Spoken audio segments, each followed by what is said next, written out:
regime. Regime change is what everybody is asking for. Let's try and understand how the top leadership of Iran has been eliminated so far. And that's the full list. It's all from the top. The Americans and the Israelis seem to have planned it, that this is how they're going to create a leadership vacuum or a hole for the people of Iran to finally perhaps come back and take control. Let's look at this. The Supreme Leadership, Ayatollah Ali Khamenei. In the defense sector, National Head of Defense Council, Ali Shamkhani, very close to Ayatollah Ali Khamenei, the Supreme Leader. Ali Larjiani, Secretary of Supreme National Council. Masoud Pezeshkian, the president, he is now holed up in a bunker.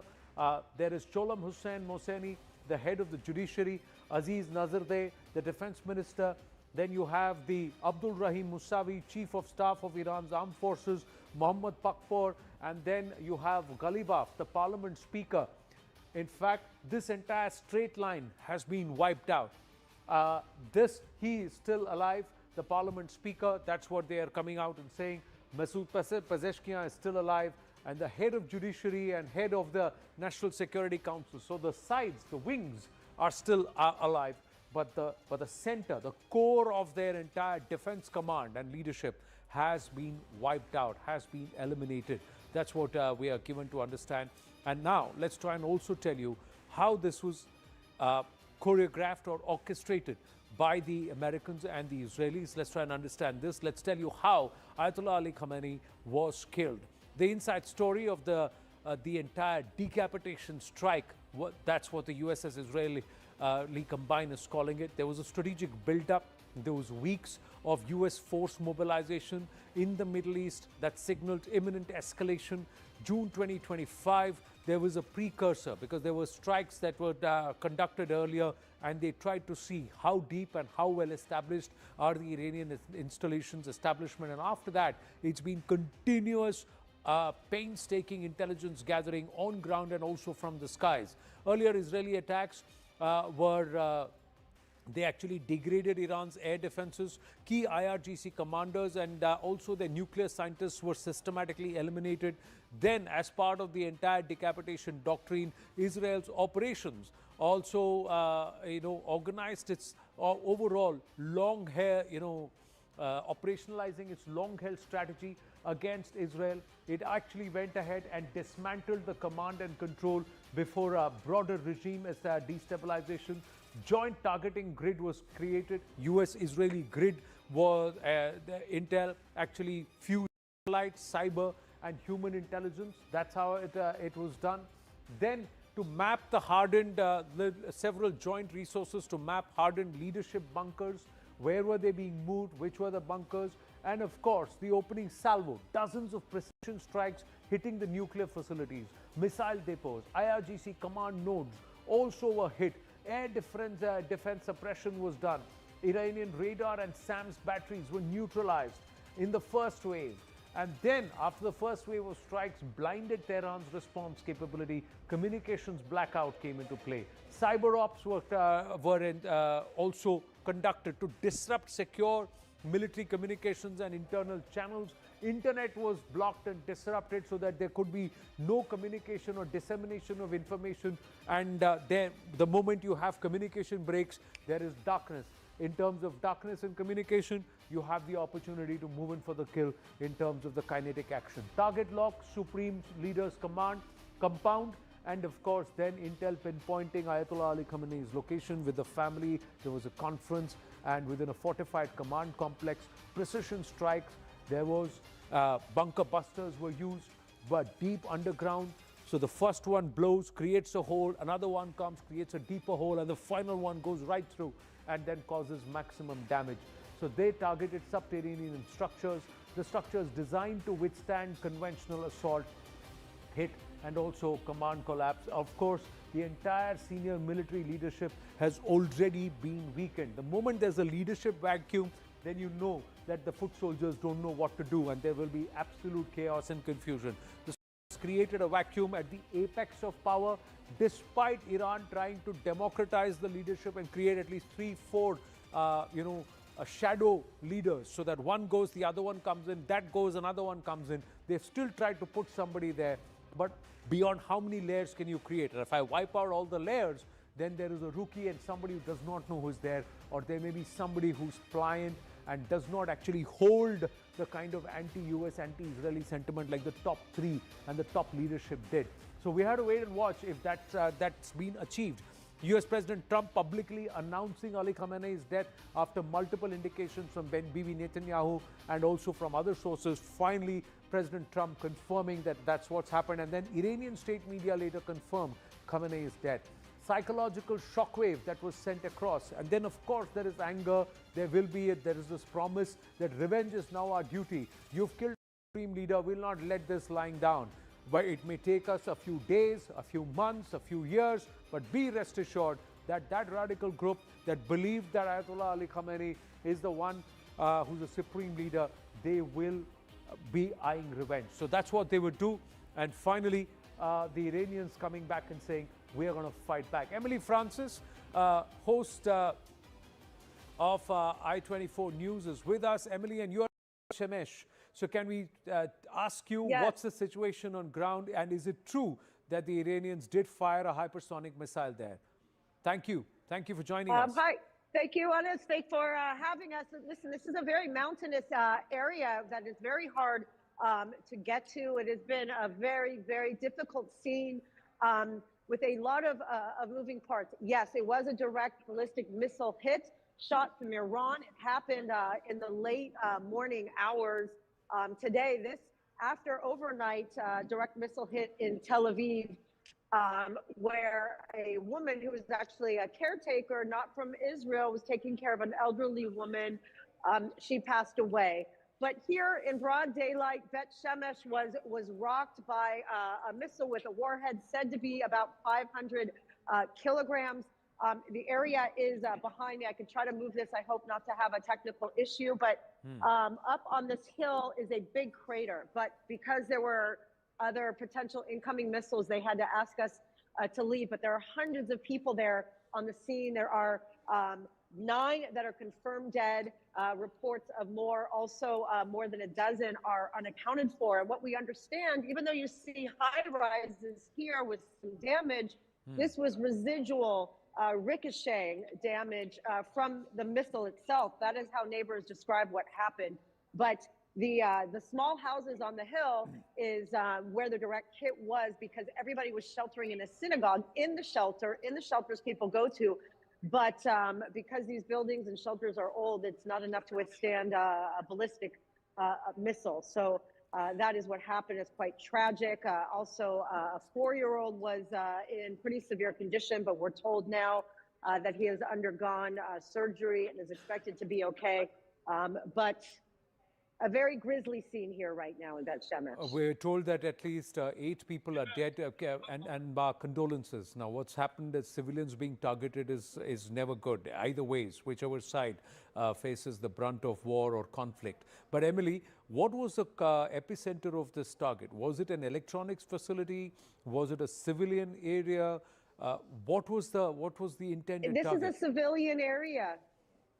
Yes, they are,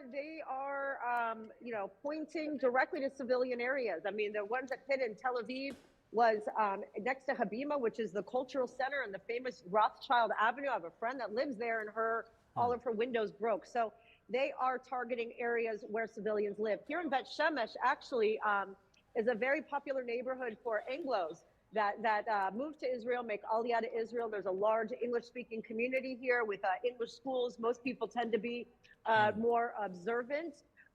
So this children, parks, kids activities. I mean, this is what they're doing. They're not targeting, special intelligence facilities. They're targeting human beings, including myself. I spent the weekend yesterday with my own kids going up and down about 10 times. You could hear Air Force jet. Could you hear that? Yes. Yeah, we hear jets flying overhead. You can't see because it's cloudy. But, aside from the tragedy that's happening here, it is, it's something, unfortunately, that those of us here in Israel have gotten used to in the past 2.5 years. But they're purposely, every 15 minutes, you have children. If you don't have a safe room in your home, which the more modern apartments have, everybody, all your neighbors are in a basement, kids, dogs, waking children up in the middle of the night. It's quite disturbing. But you know, we're just hoping that this doesn't continue to happen. I don't know how to answer what that is. It does sound like an Air Force plane. We are in the we're near Jerusalem, so we're in the middle of the country, southern middle. Yes. But you know, do they sound like aircraft? Very unfortunate. Do they sound like aircraft? Do they sound like missiles? It sounds like yeah, it's a military aircraft.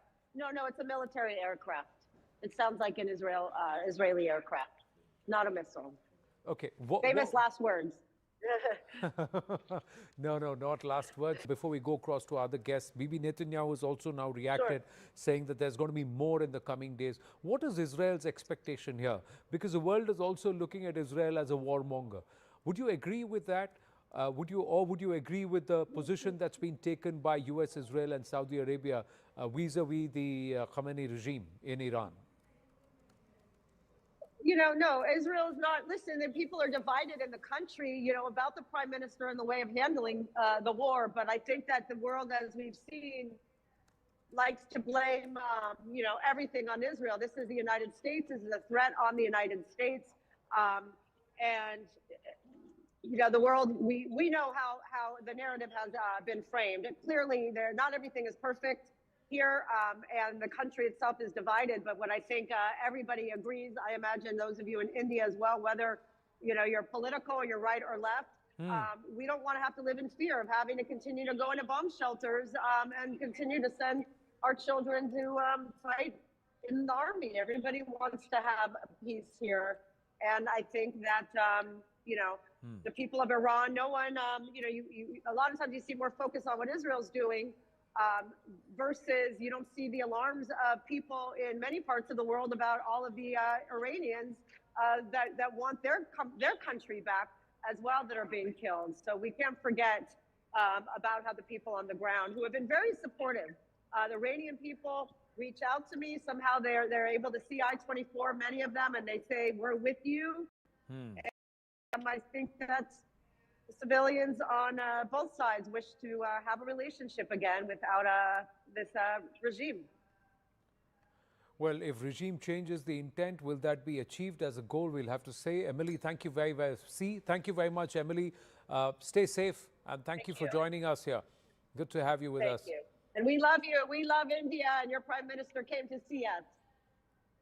Well, the sentiment is very, very mutual, Emily. So, and you could see that the warmth was flowing on both ends, both between the leaders and also its people. May these bonds only strengthen further. We've just got more news. Have to move on to that quickly. Viewers, Prime Minister Netanyahu on the rooftop of the IDF headquarters in Tel Aviv. And he's come out and said that the strikes on Iran will only intensify in the coming days. And he's further said, we are in a battle in which we are mobilizing every force of the Israeli army as never before to ensure our existence and our future. So, Tom Cooper, Adrian Fontanella is with me in the studio, and they've been tirelessly working with us. We just perhaps understood how a newsroom in Bharat actually functions round the clock, spending the whole day with us. Very different from YouTube, very different from writing, Tom, but thank you for your time. We also introduce our other guests before I get your comments in. Professor Danny Orbach, author and military historian from the Hebrew University of Jerusalem, is also with us. Ambassador Ashok Sajjana are with us, and Sushant Sareen stays on. Thank you, gents. Namaste. But Tom, you heard what Emily had to say. They're saying civilian establishments, and Netanyahu has come out and said this is going to only intensify in the coming days. Just as we have confirmation from the Americans that the B-52 bombers did a full round trip and they dropped a heavy payload at a ballistic missile manufacturing site and storage site not so long ago. Yes, your thoughts? Well, on one side, I must, for example, observe Beit Shemesh is right next to Sdot Micha, which is the main Israeli base for ballistic missiles and nuclear weapons. Oh, is that the case? So let's look at this. Let's put it in perspective. I'm going to bring up the mic. Let's understand. So there is more to it than meets the eye, viewers. So let's just shake things up, wake things up a little, and also, and then dive in here. Okay, so this is Iraq, the Iran, and then you go up to Sana'a.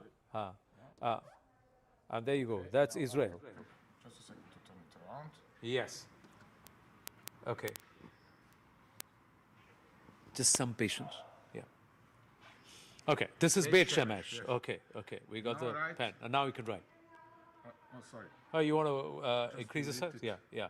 Okay. Delete it. Yeah. Right here is dot Micha. Okay. Should we just open it a little? Yeah, a little bit Yeah. more, We open it. perhaps. That's Beit Shemesh. And this complex here, Okay. Now you can draw. so this complex here is dot Micha. This Dot is the Miha. It's called DOT. SDOT. SDOT. Yes. And MI? MICH. CH. Yes.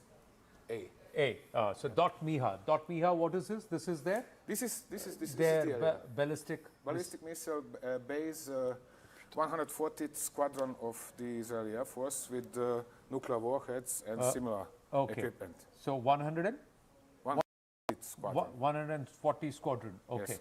This is the space. And this is where the ballistic missile the Iranians have tried to launch. I guess that they were trying either to hit electronic industry in the town or arrow batteries, anti-ballistic missile battery protecting Beit Shemesh and Dot Micha or the base itself. Okay. Because what they said is that it was on top of a hilly area.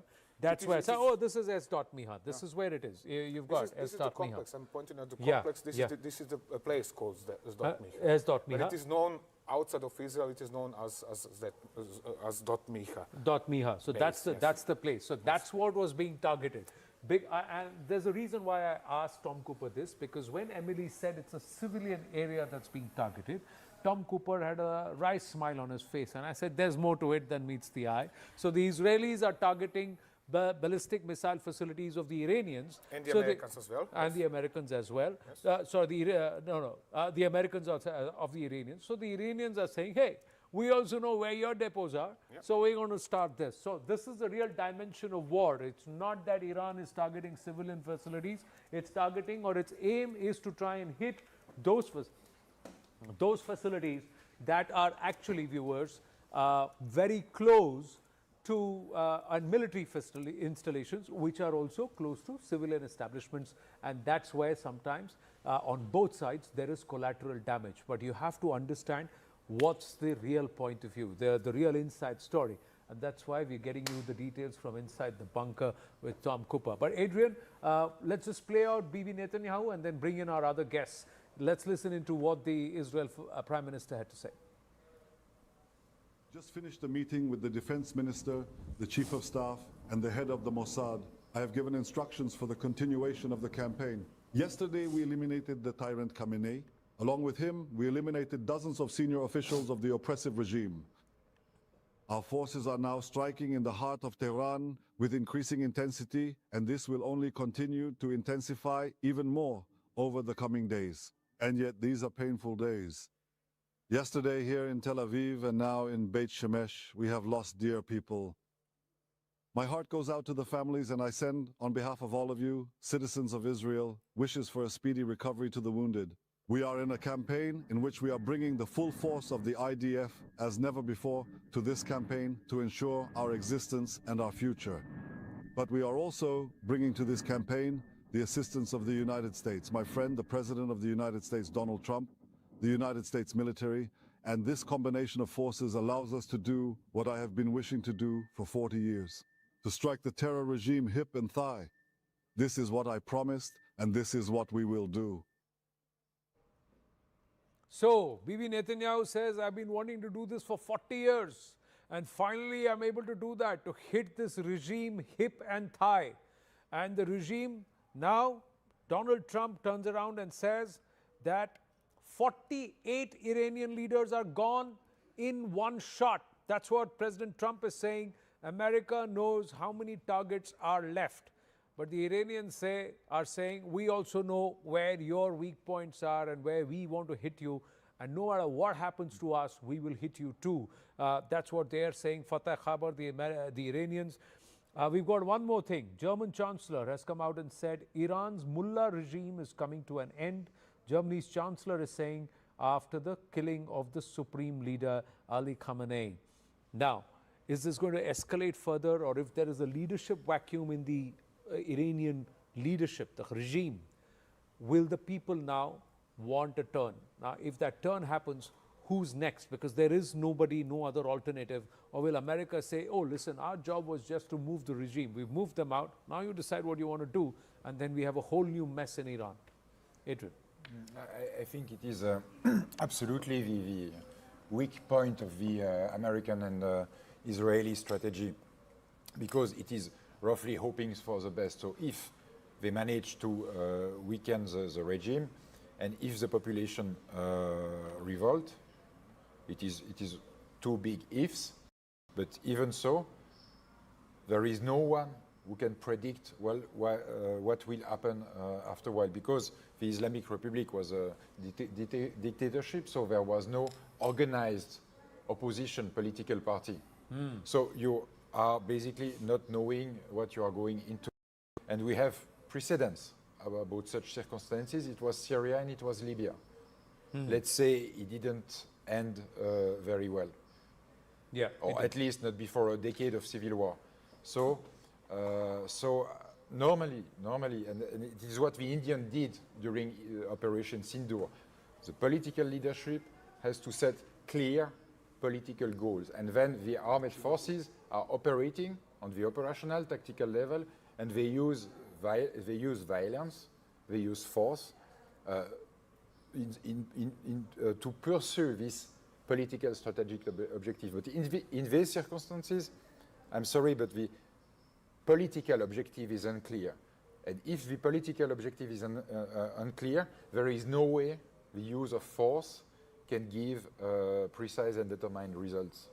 So you're comparing this with Op Sindoor, and viewers, this is very interesting. Let's get Professor Danny Obak to respond on this, and then we'll bring in Ambassador Sajanhar and also Sushant Sareen, Tom Cooper too. But Professor Danny Obak, the comparison with Op Sindoor is that Bharat knew exactly what the objective was, what the goal was. When that goal was achieved, the pause button was pressed. We backed off. In this case, there is no clarity what is the political objective. And when that happens, there is no defining the military activity behind it. Professor Obak. You know, I'd like to challenge your assumptions and the assumptions of my colleague here. Usually the imagination that every war has a close, knitted strategy and political plan behind it for the day after, this is nonsense. This is the illusion and the myth of armchair strategists. Usually wars are being conducted under a lot of uncertainty. Give you one example. In the Second World War, nobody knew what the day after would be until 44, 45. I'm making a complicated story simple. In this case, though, what the operation is set to achieve is A, to weaken the regime enough that there will be an option for a popular uprising. The popular uprising is not the goal. Maybe it will be, maybe it will not be. But the main goal is to destroy the assets of the Iranian regime, the Navy, the remnants of the nuclear program and the ballistic missiles program that threaten the region. That's the main issue. Revolution in Iran, who knows? So the idea is to wipe out the nuclear capabilities and also the ballistic missile capability. In the Navy, the Iranian Navy. And the Iranian Navy. So that's why the corvette has been sunk. But armchair strategists will not understand this, Tom Cooper, that you cannot have a political objective During the Second World War, things are evolving. Perfectly clear. During the Second World War, things were perfectly clear as early as 1941, when Roosevelt and Churchill sat down together and started building up the future United Nations.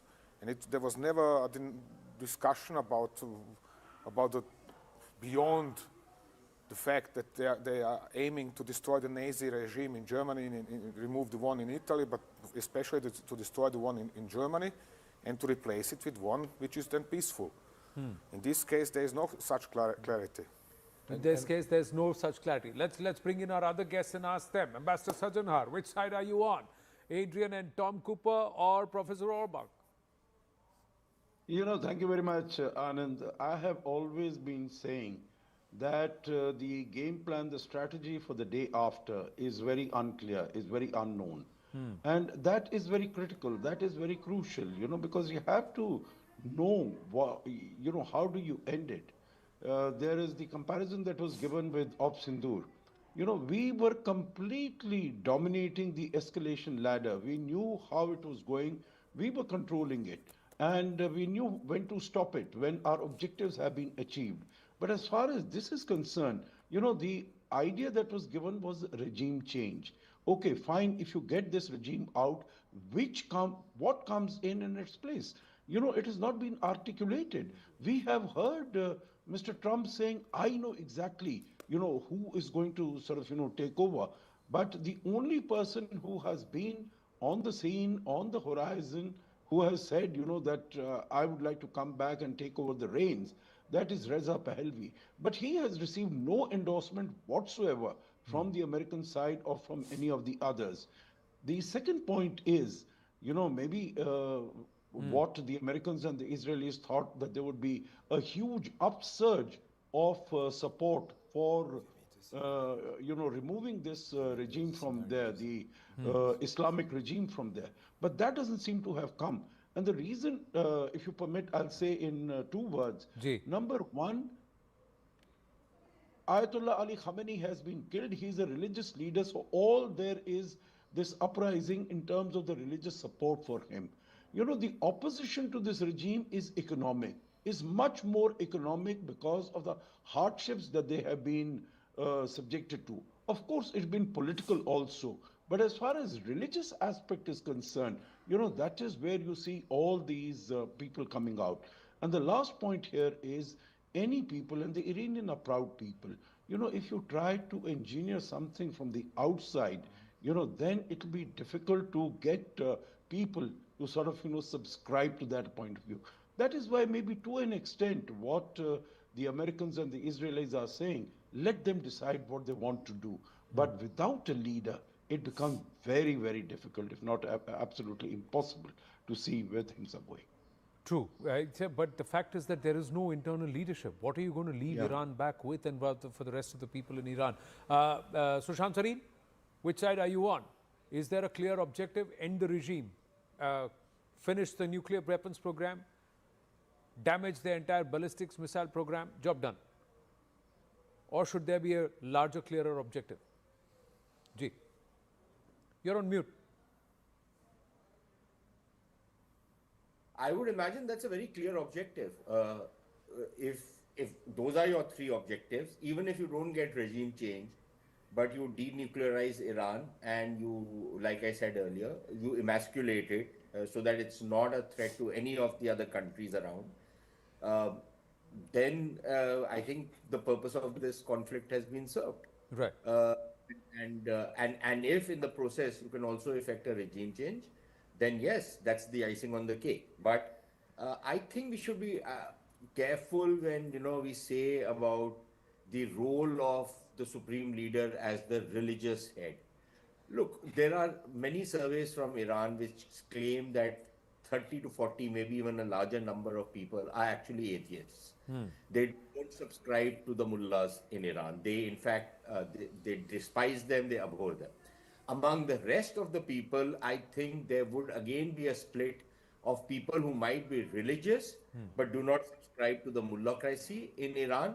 And then, of course, there would be a substantial number of people who would be entirely with the current regime and back it and actually benefit from it and support it wholeheartedly. So, Right. that sense would be a split society.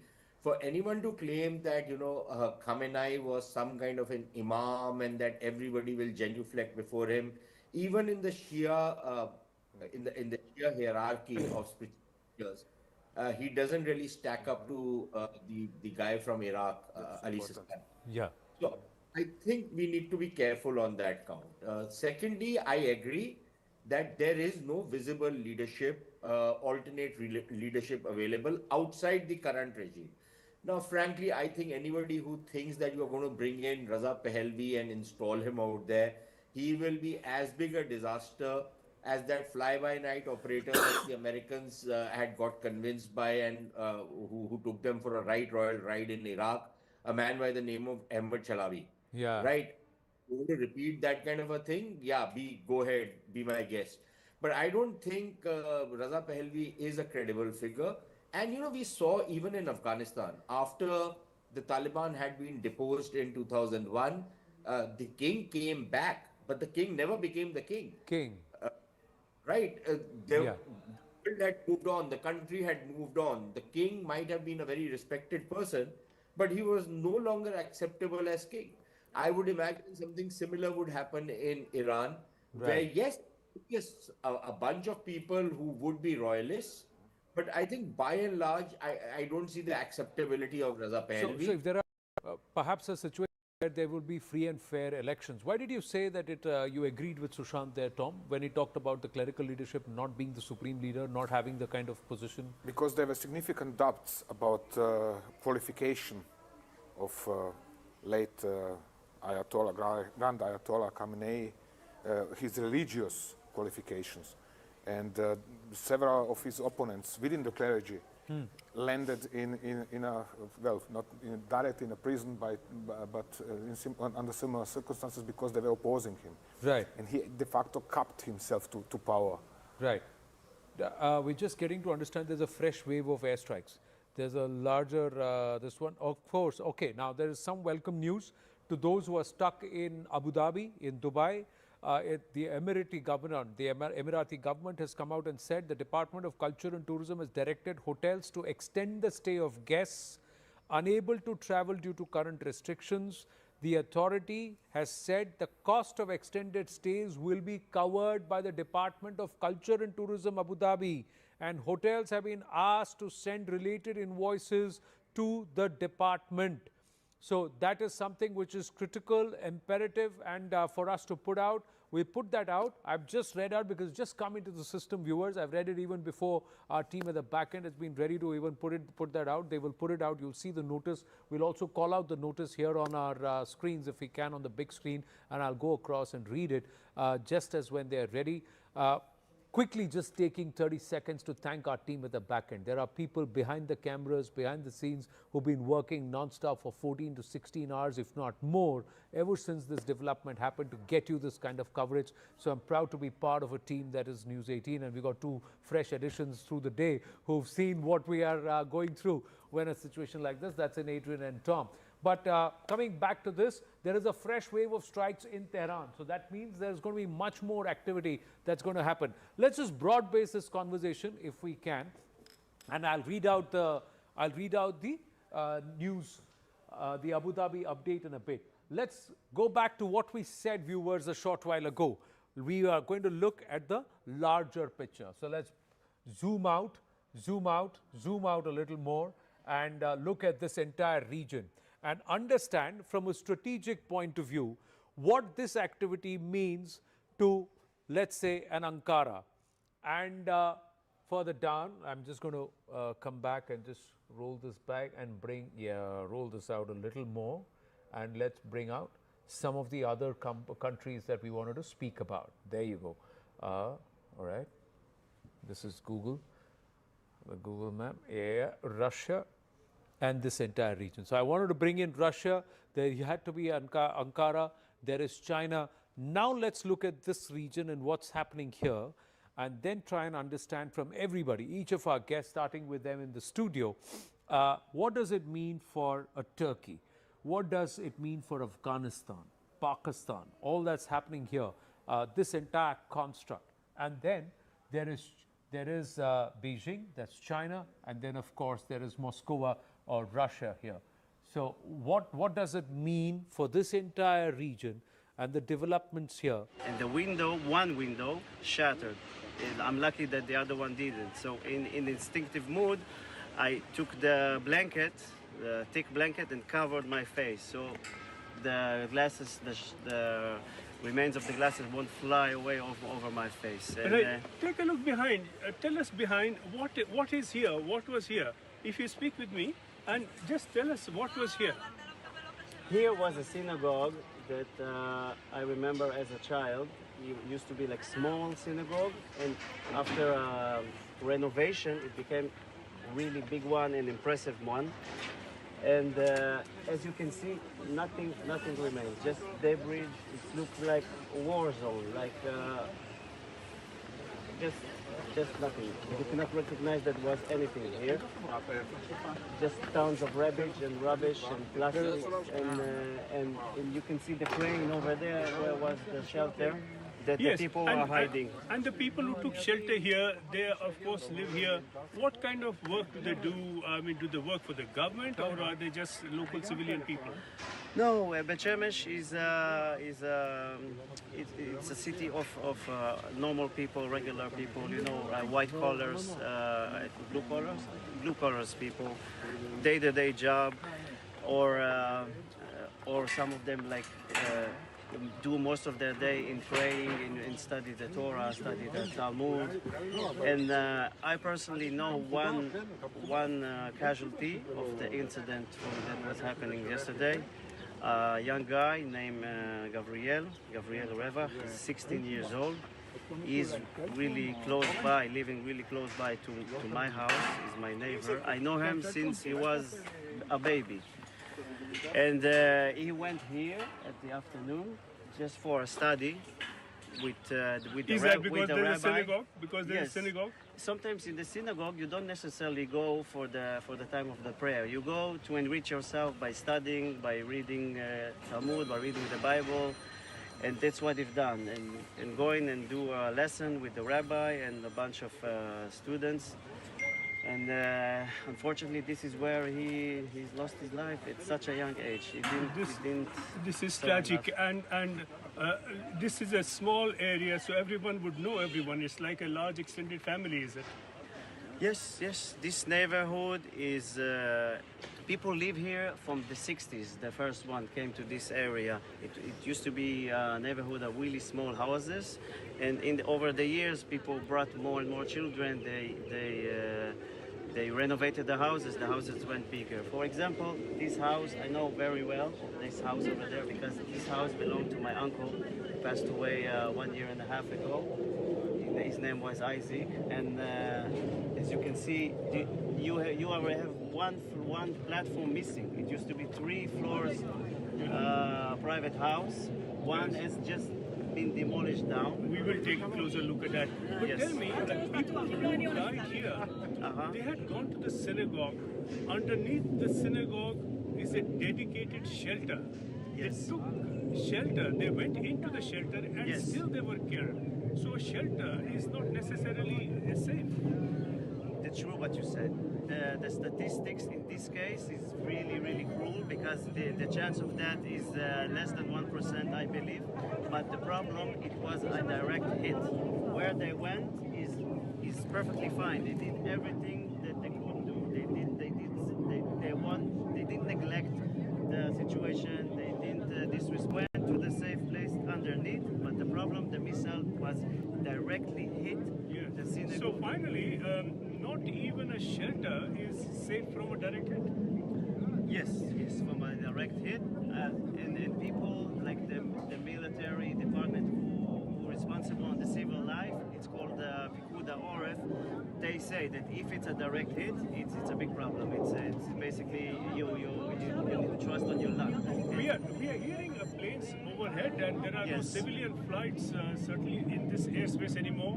So would this be a military aircraft that we're hearing? For sure. This is a military aircraft jet. It could be F-15, F-16, F-35.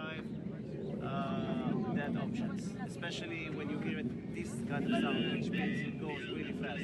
It's not helicopter, it's not something like that. It's a pilot shot. And it would be in air to seek to intercept a missile? Sorry? It would be in the air to seek to intercept a missile? No, the airplane, the jet doesn't intercept missiles. The system that we have to intercept missiles, the first one... Sanjay, we'll come back to you in just a bit. Keep going on with that conversation. We'll come back to you in just a bit. Dr.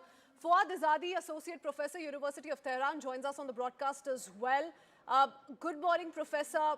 Over to you. Give us a real-time update on what you're seeing has there been any sort of a de-escalation, any reduction in explosions, anything that you can tell us is indicative of what the situation looks like this morning? No de-escalation. The Israelis and Americans are attacking Iranian cities on hourly basis. Last night, they killed some of your colleagues. They attacked television stations in Tehran. A couple of days ago, they attacked a school. We lost 160 girls, primary school girls. We are dealing with the Epstein class, people who rape little girls in America and bomb and kill little girls in Iran. This is a very sad situation. They attacked us in June in the middle of negotiations. They attacked us again in the middle of negotiations. Unfortunately, they are on a rampage. They want to change Iran's government. I think you saw the interview of the Omani foreign minister. He went to Washington. He had an interview with CBS News saying that an agreement was very close in 24 hours. And Trump attacked Iran less than 24 hours after that interview. Right. He said that he was giving concessions that Iran was not able to give before. So we have a very sad situation. These are warmongers, and hopefully they stop this type of attacks on independent countries. Dr. Izadi, I'm glad that you highlighted that civilian targets in Iran have also borne the brunt of this, because the popular perception that's currently being established is that Iran has been attacking civilian targets as far as the US allies in the Middle East are concerned, but you highlighted that the school was also targeted. I want to quickly bring you in on the aspect in terms of, is there any scope of negotiation left now, given that it's not the first time we are seeing conflict happen, that too at the time when peace talks were on. This time around they were on in Geneva. Last time around in June also, when that first set of strikes took place, you were in the middle of negotiations. Is there any scope left for negotiations? The second question I also would want you to weigh in on, is Iran in a situation, in a position of strength to retaliate against all of these US allies in the Middle East? Many critics are highlighting how this could very well backfire for your country. Iran is attacking US bases. Unfortunately, these US bases are located in these countries. And Iran is attacking US and Israeli assets. For example, they evacuated American soldiers from the US base. They put these soldiers into a hotel, and Iran attacked that hotel, which is legitimate military target when you emptied the hotel and fill it with US soldiers. Iran attacked CIA headquarters in a number of these countries. They're not located in military bases, they're offices within the city. Legitimate targets. We have CIA working with the US military, killing civilians on daily basis as we speak. So the attack, and this is what Iranian foreign minister has, he has called the foreign ministers of these countries, assuring them that Iran wants to have good relations with these countries.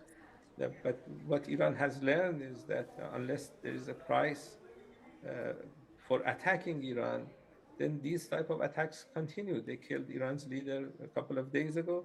Iran will be electing a new leader. They will kill the new leader if attacking Iran is cost-free. And we cannot run a country like that being attacked by nuclear regimes every few months. As you said, Iran was in the middle of negotiations last time in June. Trump attacked. They called it Operation Midnight Hammer. Trump took that hammer, smashed the negotiation table. Iran was generous enough to provide Trump with another negotiation table.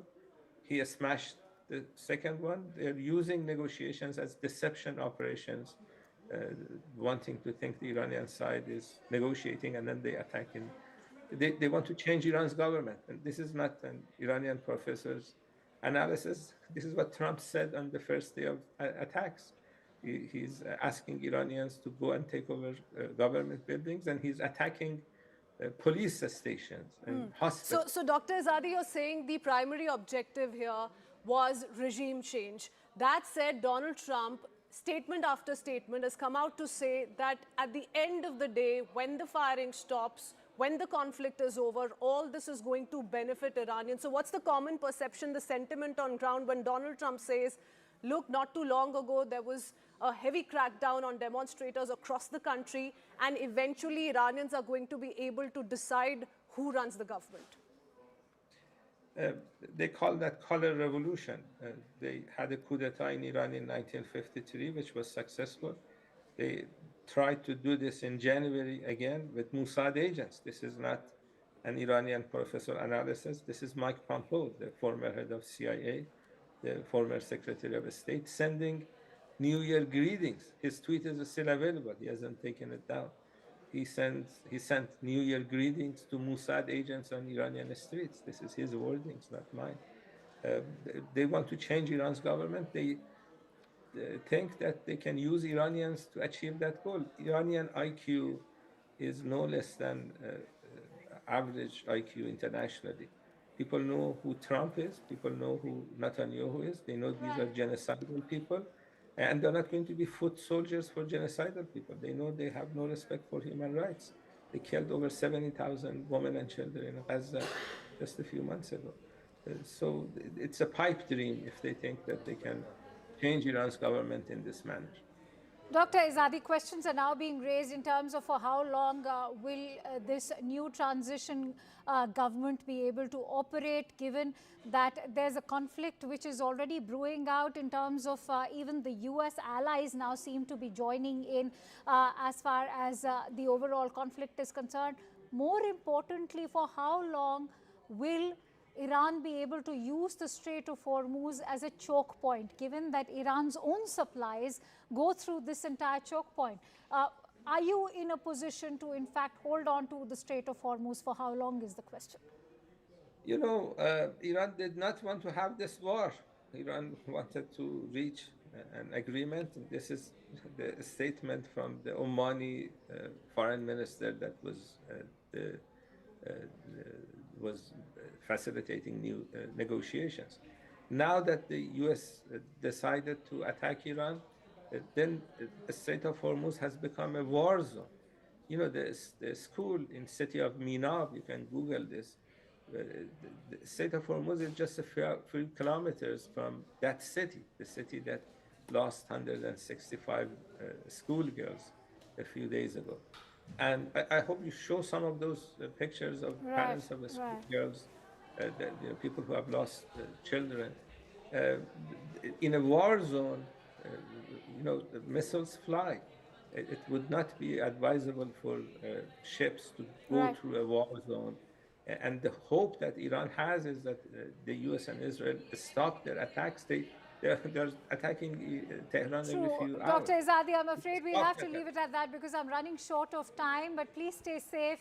We are praying for peace to prevail back in Iran. Our hearts, in fact, go out to all of those casualties that have been taking place. But I'm afraid we'll have to leave it at that as it's a quick wrap from my end.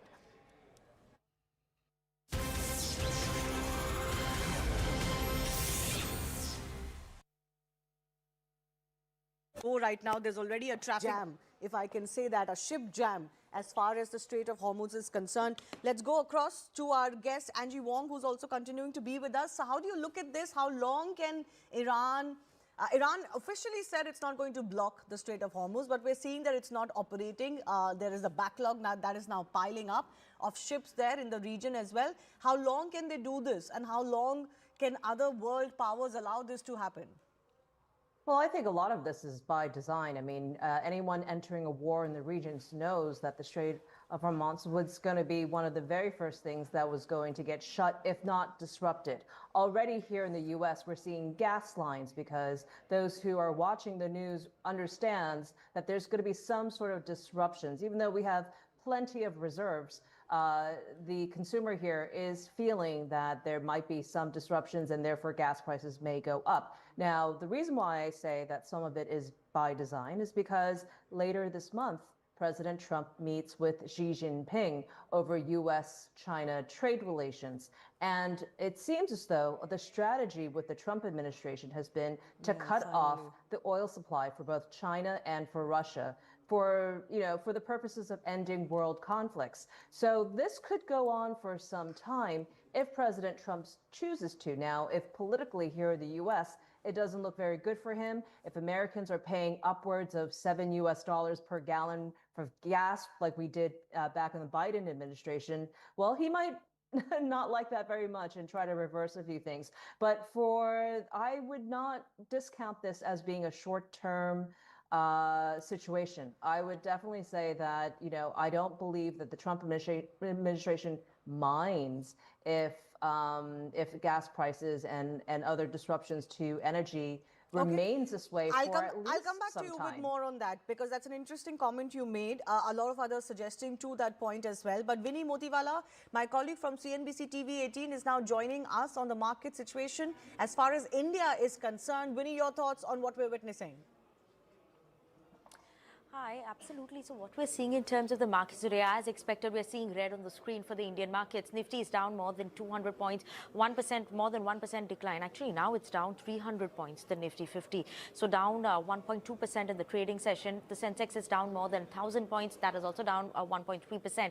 Broader end of the market, that's when you look at the Nifty mid cap and small cap, also is seeing a more than 1% decline in the trading session. As of now, all the sectors, whether you look at, are trading in the red. Obviously, leading the decline today is going to be the realty pack. That's down more than 2%. We have energy, auto, PSU banks, all of them seeing a decline of more than 1% in the trading session. Now, obviously, because of the issues that were there and the concerns that are going on and the war going on in US, Israel, Iran, the conflicts over there, that has led to a decline in a lot of stock names, whether you look at something like an L&T, KC, International, all of them are seeing a bit of a pressure. Aviation, tourism names, all of them under pressure as well. Viatech, Wabagam, some of them. While some bit of a green coming in on the screen, silver prices have gone up, so that's why we're seeing Hinzing, that's in focus. Oil India, ONGC, that is seeing a bit of a green on the screen, but apart from that, it's red across the screen as of now for the Indian markets. Yes. What is the kind of indication do you think the market would be looking at if we talk about the trading day today or, the coming days, because this conflict could last at least a week?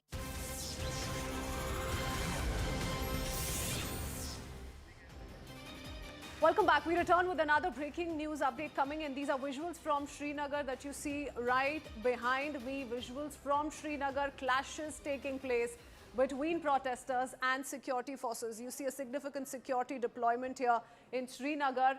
Now, these are protests that are taking place once again against the killing of Khomeini is what we're learning. Now, what we're being told is at the moment that the situation did go out of hand is why security forces were called in.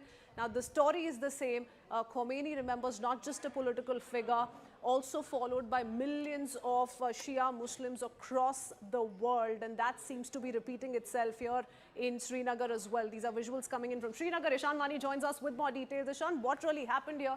Give us more details. Well, it seems like the protesters were trying to march towards the Srinagar streets, and that's why, to prevent them from going towards, Lal Chowk or city centre, which witnessed a massive protest yesterday, and to ensure there's a peaceful atmosphere, J&K police tried to prevent them. But there were some, agitated people who were part of the protest who tried to march ahead, so police had to resort to tear smoke shelling to disperse them. They are now being pulled back, and the police is requesting them to go back to their houses because there's a restriction and prohibitory order that's in place to ensure law and order remains peaceful. As you already know, that MHA has already issued directives to the state government and UTs in wake of the developments in the Middle East that they need to be careful about dealing with the situation at the moment, and that's why police had to swing into action. They had to lob tear smoke shells. So the protesters are saying that they want to be peaceful, but there is restriction and there is prohibitory orders at the Srinagar. Several roads and by-lanes have been closed for any such protest to take place because Kashmir has been one of such places which has been fragile in terms of peace, and that's why law and order needs to be maintained.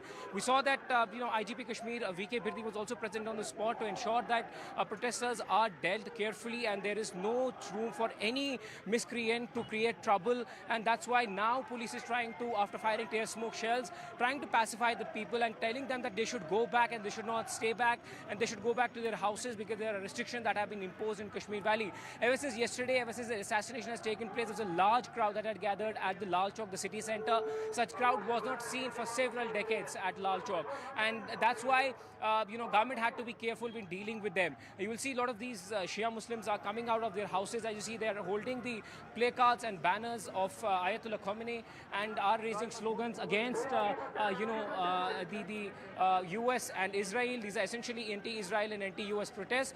But several of them, you will see there's a crowd of hundreds. So if they march towards the Srinagar city, this can create a law and order trouble. So that's why the police is saying that they want to ensure that law and order remains the massive security there. deployment that we're seeing in Srinagar. So far, the situation is in control, but nonetheless, these are large-scale protests that are slowly taking place in different parts of the world, including Kashmir, including Srinagar in the latest. That's all we could pack for you in this edition of News. Thanks for watching. We'll be right back with our rolling coverage with top experts in just a few seconds. Stay tuned.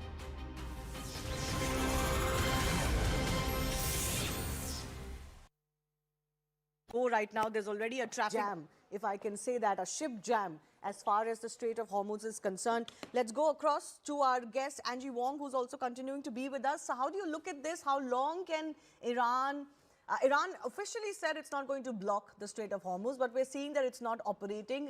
There is a backlog now that is now piling up of ships there in the region as well. How long can they do this? And how long can other world powers allow this to happen? Well, I think a lot of this is by design. I mean, anyone entering a war in the regions knows that the Strait of Hormuz was going to be one of the very first things that was going to get shut, if not disrupted. Already here in the U.S., we're seeing gas lines because those who are watching the news understands that there's going to be some sort of disruptions. Even though we have plenty of reserves, the consumer here is feeling that there might be some disruptions and therefore gas prices may go up. Now, the reason why I say that some of it is by design is because later this month, President Trump meets with Xi Jinping over U.S.-China trade relations. And it seems as though the strategy with the Trump administration has been to cut off the oil supply for both China and for Russia for the purposes of ending world conflicts. So this could go on for some time if President Trump chooses to. Now, if politically here in the U.S., it doesn't look very good for him. If Americans are paying upwards of $7 per gallon for gas, like we did back in the Biden administration, well, he might not like that very much and try to reverse a few things. But I would not discount this as being a short-term situation. I would definitely say that, I don't believe that the Trump administration minds if gas prices and other disruptions to energy remains this way for at least I'll come back some to you time. with more on that, because that's an interesting comment you made. A lot of others suggesting to that point as well. But Vinny Motiwala, my colleague from CNBC TV 18, is now joining us on the market situation as far as India is concerned. Vinny, your thoughts on what we're witnessing?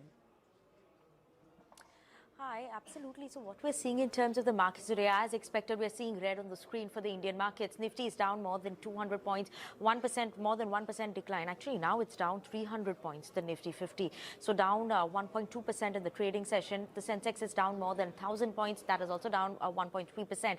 Broader end of the market, that's when you look at the Nifty mid cap and small cap, also is seeing a more than 1% decline in the trading session. As of now, all the sectors, whether you look at, are trading in the red. Obviously, leading the decline today is going to be the realty pack. That's down more than 2%.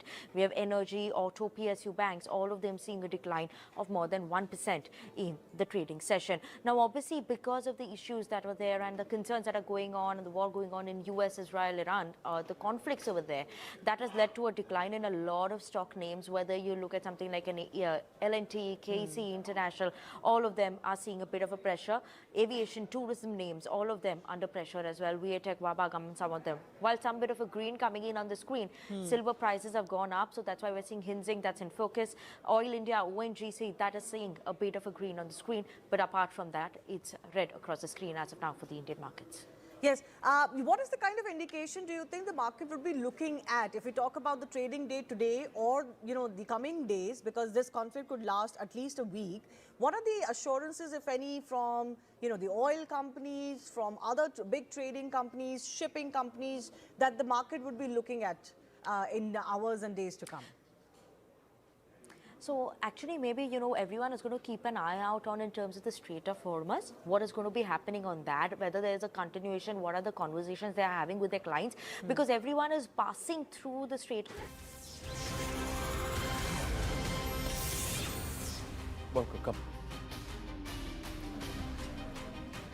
Hello and welcome to Inside the Bunker with the one and only #1 military historian in the world, Tom Cooper. We are very, very lucky viewers here at CNN News 18 that he is with us in the studio. He came for Rising Bharat Summit 2026 and then we said, Tom, we're not letting you go. So now what we're going to do with Tom, and we also have Ambassador Rajiv Dogra here inside the bunker, what we're going to do is to try and recreate and understand what's happening in this entire conflict. So Rajiv Dogra ji is here. We've got Tom, and he's going to do his magic here on this entire region and explain to us the various dynamics. But let's start, Tom, with the focus area, which is here. Where is Israel for us? Yeah, there it is. Sorry, we've just called this down. We'll call the map back up. Killed the map. No, we didn't kill the map. The map's right here. and that's the reason why the map is going to be very important. It's Israel that we'll focus on.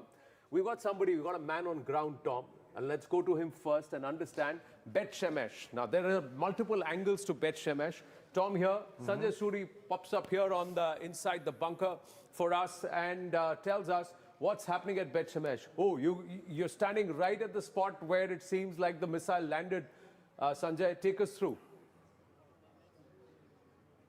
Well, right behind me is what was a synagogue, and this is Bet Shemesh. It's a small town about halfway between Tel Aviv and Jerusalem. And this is a civilian population here. People do just basic work here. They do clerical work. There are teachers, there are scholars, students there. It's just a normal little small town. And this here is a synagogue, or was a synagogue behind right here. There's no sign left of it anymore. And what happened was that 10 people sought shelter. Some of them were in the synagogue already. There was a siren, and of course there's a pre-alarm that was followed by a siren that went off, and they went and sought shelter in the dedicated shelter that is located below the synagogue. What happened next, clearly, was a direct hit from a missile. The estimates are that it carried a 500 kilogram, a half-ton warhead. It was a direct hit. There was nothing left of the synagogue, and that direct hit penetrated right into the bunker there. Almost everyone was killed. 9 people confirmed killed already. And this has spread devastation, that impact spread devastation all around. You can see the entire area around here looks flattened. If I just step aside a bit, you have more of a look and see exactly what is behind us here. This is a flattened area. This was a synagogue. There was nothing left of it. And people here are quite shaken. We just spoke with a gentleman who lives right next door, and he was telling us he was asleep and he heard a bang like he had never heard before. His glass panes shattered, and that is a... Sanjay, I'm going to interrupt you there. Why? Because viewers, Inside the Bunker is going to tell you the story which is not visible here, or what the Israelis will not actually tell you, why the Iranians hit Bet Shemesh. And that's why Tom Cooper is going to take us through the inside story here. So let's zoom into, and you do your thing, you do your magic. Let's find out Bet Shemesh. And viewers, bear with us. We're going to pinpoint this area, go deep in. This is Bet Shemesh. Yeah. In central eastern, let's say, Israel. Israel is very small. It's very hard to explain. This is now east or south or north. Jerusalem is here. Tel Aviv is here. Bet Shemesh is here. Bet Shemesh. Okay. Bet Shemesh in Arabic. Yeah. We can keep zooming in. This is not the town itself. Okay, this is not the town itself. This is Bet Shemesh. Yeah, you've got the pencil here. There you go. Yeah. So, this is the town of Bet Shemesh. Then there is a hill. Yeah. up here. So this is the hill.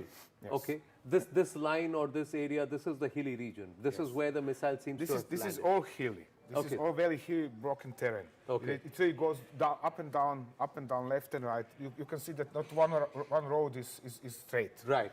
So, right behind that hill, let me mark the Bet Shemesh again. Yeah. No, where is it? No. Here. Yeah, that's Bet Shemesh. Huh? So, now we have a place called Sdot Miha. Sdot Miha. You see Sdot Miha? Yeah. Okay. And north of Sdot Miha is a big military complex. Oh. It is, okay, you'll have to. Sorry, yes. Yeah, just go back to the arrow and now stretch it. Yeah. Oh, this is you're saying this is a military complex. This is one of the 3 military complexes with Israeli ballistic missiles. Okay. And these ballistic missiles like Jericho 2 and Jericho 3. Okay. Now we've got that. Sdot Miha. Okay. It's named after the place nearby town. Okay. Okay. So you're saying, now viewers listen to this very carefully. What he's saying is, if we zoom into this area, this place now. What we can see here, for example, are hardened shelters and underground facilities here.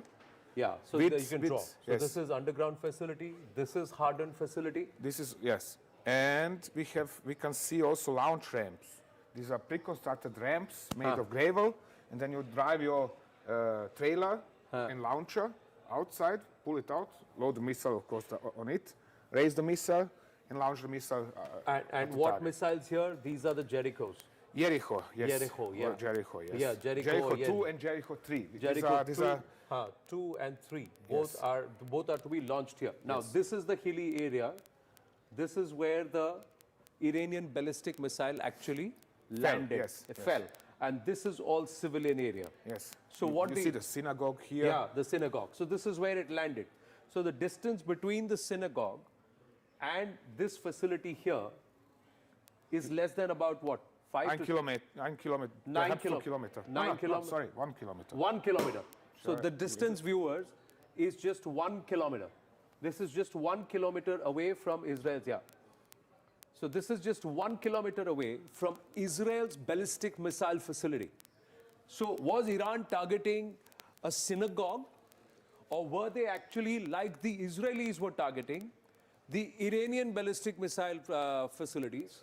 Were the Iranians targeting the Israeli ballistic missile launch facility in Bet Shemesh?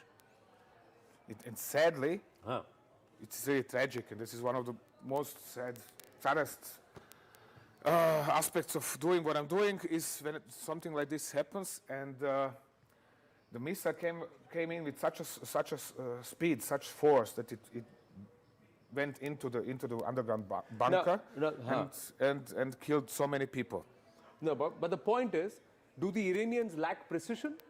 Because if I were to compare this with Operation Sindoor, the BrahMos landed with precision right on top of the intended target. Yes. Why is it not happening with the Israeli and the Iranians? So let me ask you that. There are several reasons for this. First, yes, Iranian missiles lack precision. They are not as precise as BrahMos, for example. The second reason is they are under pressure. They are under constant airstrikes. That means that crews launch them up. They have to work very, very quickly under pressure. Perhaps it was one of the trailer erector launchers we have seen hit by Israeli Air Force. We are not going to know. Matter of fact is they have been under severe pressure and they have had to work quickly. And then mistakes happen. And if you enter just one digit wrong, boom, it goes into the wrong place. And the third possible reason is that because this is hugely important for Israel. Therefore, they have somewhere nearby, don't get me wrong now, I don't recall exactly, one of their Arrow 3 anti-ballistic missile batteries, which is protecting this base. Of course, it's protecting nearby settlements as well. Yeah. So it can easily happen that this base, that this Arrow battery has returned fire, attempted to shut down the missile. There was a narrow miss, and then it's enough just to even deflect and for it to miss its goes trajectory. goes wrong. Yes, exactly. So what Tom is saying here is that clearly it's a commonsensical question. If I've got a missile base here, if I've got a ballistic launch system, and if there are civilians, I will have an anti-ballistic facility that will perhaps protect this range. So what if the interceptors fired and somewhere just deflected the ballistic missile sent by the Iranians and it landed here, rather than its intended target that is here? And that's why there are civilian casualties. And this entire thing of weaving narratives. The Iranians say, oh, Israelis are killing civilians. Yep. The Israelis say, oh, Iranians are killing civilians. But the reality is, it's collateral damage, sadly, but truly. It's tragic. Especially, for example, when we see Israelis striking intelligence headquarters in Tehran, Iranians are striking intelligence headquarters in Tel Aviv or in Haifa or in Bahrain CIA office. So it is mutual. Both are striking targets which are within densely populated areas. Both are causing civilian casualties through this. Well, Ambassador Rajiv Dogra is with us in the studio. Group Captain MJ Vinod is also with us. Burzin Wagmar is also with us. My namaste to everybody. But I'm going to just come back to this. Ambassador Rajiv Dogra, this entire game of narratives. Now, this is something which we have to tell the world, that there is a ballistic facility that the Iranians are targeting. The Iranians are not just firing blindly at civilians, as the Israelis claim to say. Do. Well, firstly, I'm glad that you pointed this out, because there is a lot of censorship going on, especially from the Israeli end. They do not want the actual casualty or actual strike figures to come out, because it exposes the lack of their interception capabilities, which had not happened earlier. This is the first time the Iranian missiles have a free passage. I'm exaggerating, perhaps, but this is what is happening. Otherwise, they wouldn't have hit wherever they wanted to hit. And most of the hypersonic missiles, for instance, despite Israeli claims that they've shot down 3, have also gone through. So there is time for Israel to reflect on what has gone wrong. And a lot seems to have gone wrong. We've got Lieutenant Colonel Jonathan Conicus, former IDF spokesperson, also joining us here inside the bunker on CNN News 18. Thank you, Lieutenant Colonel Conicus. Thank you for your time. And if I may call you Jonathan, this is what the Iranian target was. That's what Tom Cooper here is saying. Your ballistic missile facility, which houses the Jerichos 2 and 3 in Bet Shemesh, but sadly it's landed in a civilian area. Yes, hello to you from Israel. With respect to the esteemed colleagues in the studio, not entirely sure that they know what they're talking about. The bottom line here and the facts on the ground is that the Iranians are killing civilians all over the Middle East. They have killed 11 Israeli civilians so far, 2 women in Tel Aviv, in separate incidents of civilian buildings that were hit with Iranian ballistic missiles, and they unfortunately were murdered, and 9 in Beit Shemesh, outskirts of Jerusalem. You know, the Iranians may say, their propaganda machine may say, and your people in the studio may fall for those lies, that they are aiming for military targets. And you know what? That may even be the case. But the weapons that they're using, unlike what Israel is doing, are still imperfect weapons with relatively limited accuracy. So when they fire an objective that is around the size of a school bus, about 1,000 kilometers away, that has massive implications, and the chances of them hitting a specific small target are extremely low. But guess what? The Iranians don't burden themselves with whether or not they will hit civilians. They're hitting civilians all over Israel, and they're doing it in Kuwait, in Qatar, in the United Arab Emirates, in Saudi Arabia. They are killing civilians everywhere. So I would respectfully... Sir, your own spokesperson has told clearly in October 2023, you are not searching for precision, you are searching for destruction. It's as simple as that. This is Tom Cooper, military historian, who's with us in the studio. I think you gentlemen know each other, but Yeah. His submission is that this is something that the Israeli spokesperson, IDF spokesperson themselves have said, that you're not searching for precision, but for destruction. I don't know Admiral who you are. Hageli, what is his name? I don't know who you are and what agenda you represent, but what you say is utterly wrong. What Israel is doing, and that, you know, to bring up some misquote from 2.5 years ago, I think is Admiral highly Hageli, unprofessional. and he has said, we are not searching for precision, we are searching for destruction.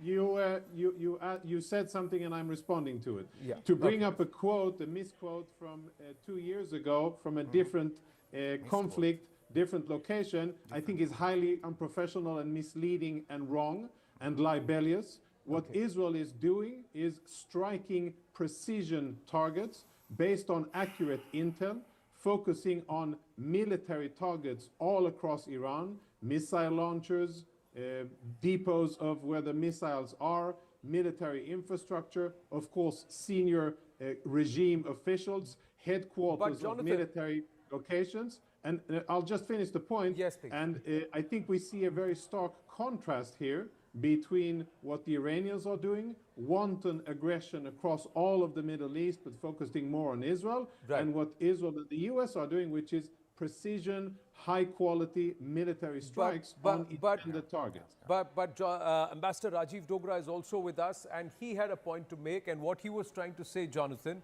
we'll see if we can call him here. He's right behind us. So if we can, he is saying that how is it that the Iranians are able to penetrate the Israeli Iron Dome, arrows, and also David Sling? Yeah. Another point, no offense and no provocation to your Israeli guest, but the reports coming out of Iran from first day was that Israeli missiles had targeted a school where around 100 children died.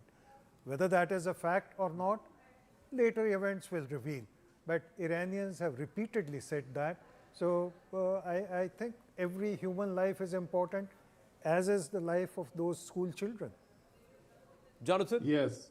Yeah. So respectfully to the ambassador, I would advise extreme caution with any information disseminated by Iranian authorities. These are the same authorities that claim that they only murdered 3,000 Iranian protesters, when in fact we know that the amount is between 32,000 and 40,000 Iranians that were murdered by the Iranian regime. So I would advise the honorable diplomat to be very careful when listening to a terrorist regime that has a long and proven track record of blatant lying. That's one thing. Second thing, I know for sure that Israel is targeting military targets and military targets only. I know also for sure that that specific location was a location that belonged to the IRGC, to the military part of the IRGC. And at this stage, I actually don't know if it was the US or Israel that struck it. But at the end of the day, you know, what Israel is doing, what the US are doing, is striking military targets. I don't think it should come to a surprise to anybody here, if you've been watching events in Western Asia for the last 50 years, that bad guys like the Iranian regime, like Hezbollah, like Hamas, and like many others, they have this ugly tendency of hiding behind civilians and using civilians as human shields. So again, you can believe what you want, and if you want to peddle Iranian propaganda, free speech, you're a democracy, Jonathan, you can do that. There is also Israeli propaganda. Yeah, that's what Tom is also saying, that if there can be a school on the Iranian side near the IRGC headquarters, there could be a synagogue near the ballistic missile site in Bet Shemesh on the Israeli side. So what we are trying to say is that both sides will want to carve a narrative which suits them. And there will be propaganda from both ends. Yeah, of course, there's propaganda from both ends, but I think the facts on the ground, when you do just a small analysis, a lazy analysis, not very detailed, but when you do a quick analysis, when you look at where these Israeli civilians were murdered, 9 Israeli civilians were murdered and more than 20 were wounded, far from, I'm talking more than a kilometer, from any military installation. So, you know, you can do a map of Israel. Israel is a small country with lots of military installations all over the country. And you could, after the fact, claim that you were trying to hit some other location, some military location, but that wouldn't be truthful. But I suggest, you know, again, people will believe what they want to believe. And if you want to propagate Iranian propaganda, by all means.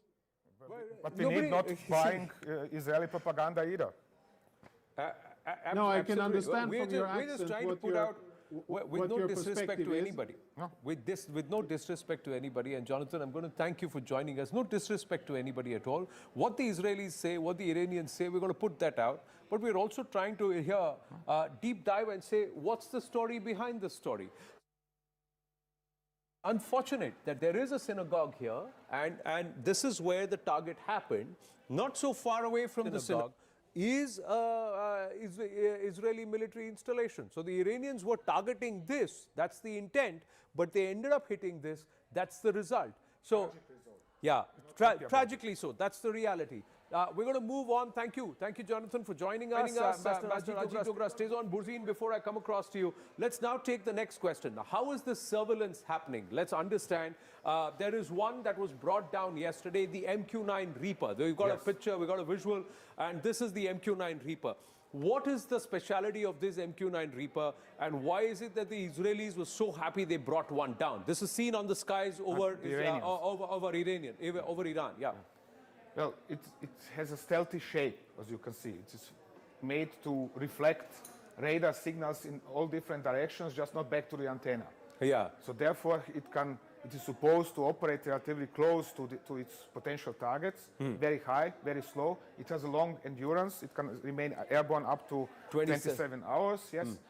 Or if equipped with fuel tanks, up to 34 hours, sorry. And additionally, it can be armed with small guided ammunition. How high can it, send pictures from how high above the ground? It is usually flying at between depends on the mission, between 6,000 and 12,000 meters. 6,000 and 12,000 meters. Yes. So if I say 12,000, so that's about 36 to 40,000 feet? Something like this, yes. Yeah. So what is the point about it?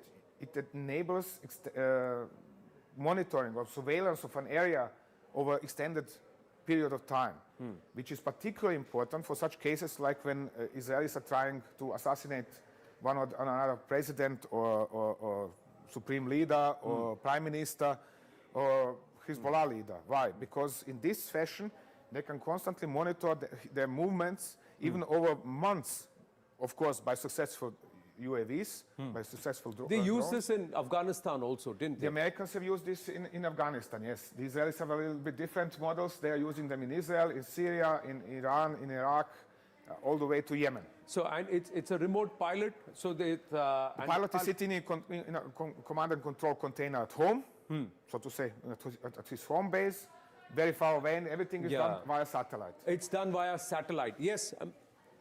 What? Yeah. Houthis had brought down one of the Reapers, and another Reaper was brought down some time back around Iranian territory. Right. So this is not the first time that a Reaper has been brought down. On the contrary, the Houthis have shot down some 7 or 8 of them. So what's the cost of each Reaper, MQ-9 Reaper? I don't know exactly by heart, but it goes into about a dozen of million.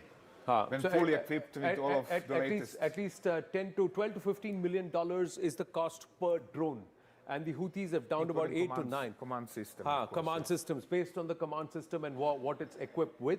And that's been brought down by the Iranians. And it's big because this is sending real-time intelligence. Yep. There are multiple ways that the Israelis and the US are actually gathering intelligence by hovering over Iran. We'll show you some of those pictures also of stealth drones in a bit. But there is also what the Iranians are using. Okay, we've got the RA-01 stealth. So let's try and look at the RA-01 stealth. That was a visual. We had the pictures. We'll see if we can call out those pictures also as we put out the details about the RA-01. Can we have a look at that, please? Can we call that? After the MQ-9 Reaper, can we move to the next graphic? Yes. Yeah. This is particularly spectacular take. This was taken over Tehran. And it's showing one of Israeli-made RA-01 UAVs They are relatively small. They are perhaps 1.5 meters long. Okay, big, so that's why span of difficult wings. to spot. They look like a bird actually floating in the sky. Exactly. And also stealth shaped, so very hard to detect by radar. And this one, the Iranians have already shot down several. They have shot down at least 2 last June. They have already shot down 2 this year. And this is very hard to track, very hard to detect and track, and very hard to shot down. Nevertheless, it works as well. So, but the point is now the following. Such UAVs are collecting information, intelligence, for hours and hours on day. Then the next one comes in, tracks the same target and so on. They are collecting so much information. There are so many such UAVs that the Israelis and the Americans need separate aircraft carrying processors which are processing all of this information, so this can be integrated into the overall picture for the commanders on the, in command centers. And what are they doing? They're hovering all over Iran. Yes. To watch every single move. Also, can they send real-time information when a ballistic missile is fired? The silos, the location, etc.?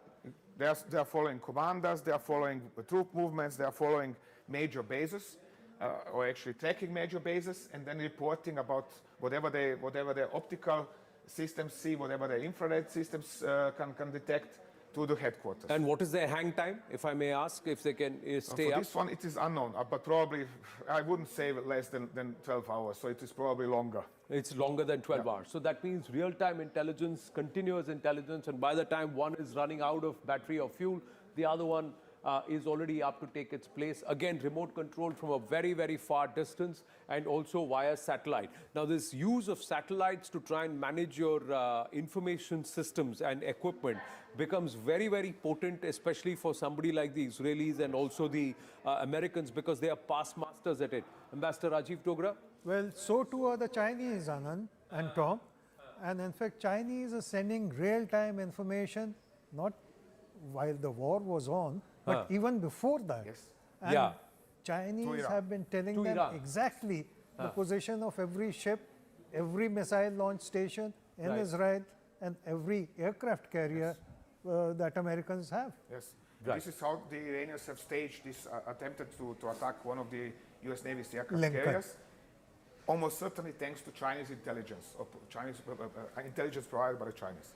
Let's now move the conversation and talk a little more about Iran. Now, how much has, oh, that's Egypt. I've come to Egypt. I'm sorry. Yeah, this is the disputed Persian Gulf and of course the Strait of Hormuz. So we will talk about that at length in a bit. But viewers, let's try and understand what is the Shahid 136. The Shahid 136 yesterday in this Persian Gulf, Tom, actually downed an Emirati tanker. It was also has been used to try and destroy, as the Iranians claim, certain US air bases. Now, what are the Shahid 136? Why is it so potent and important?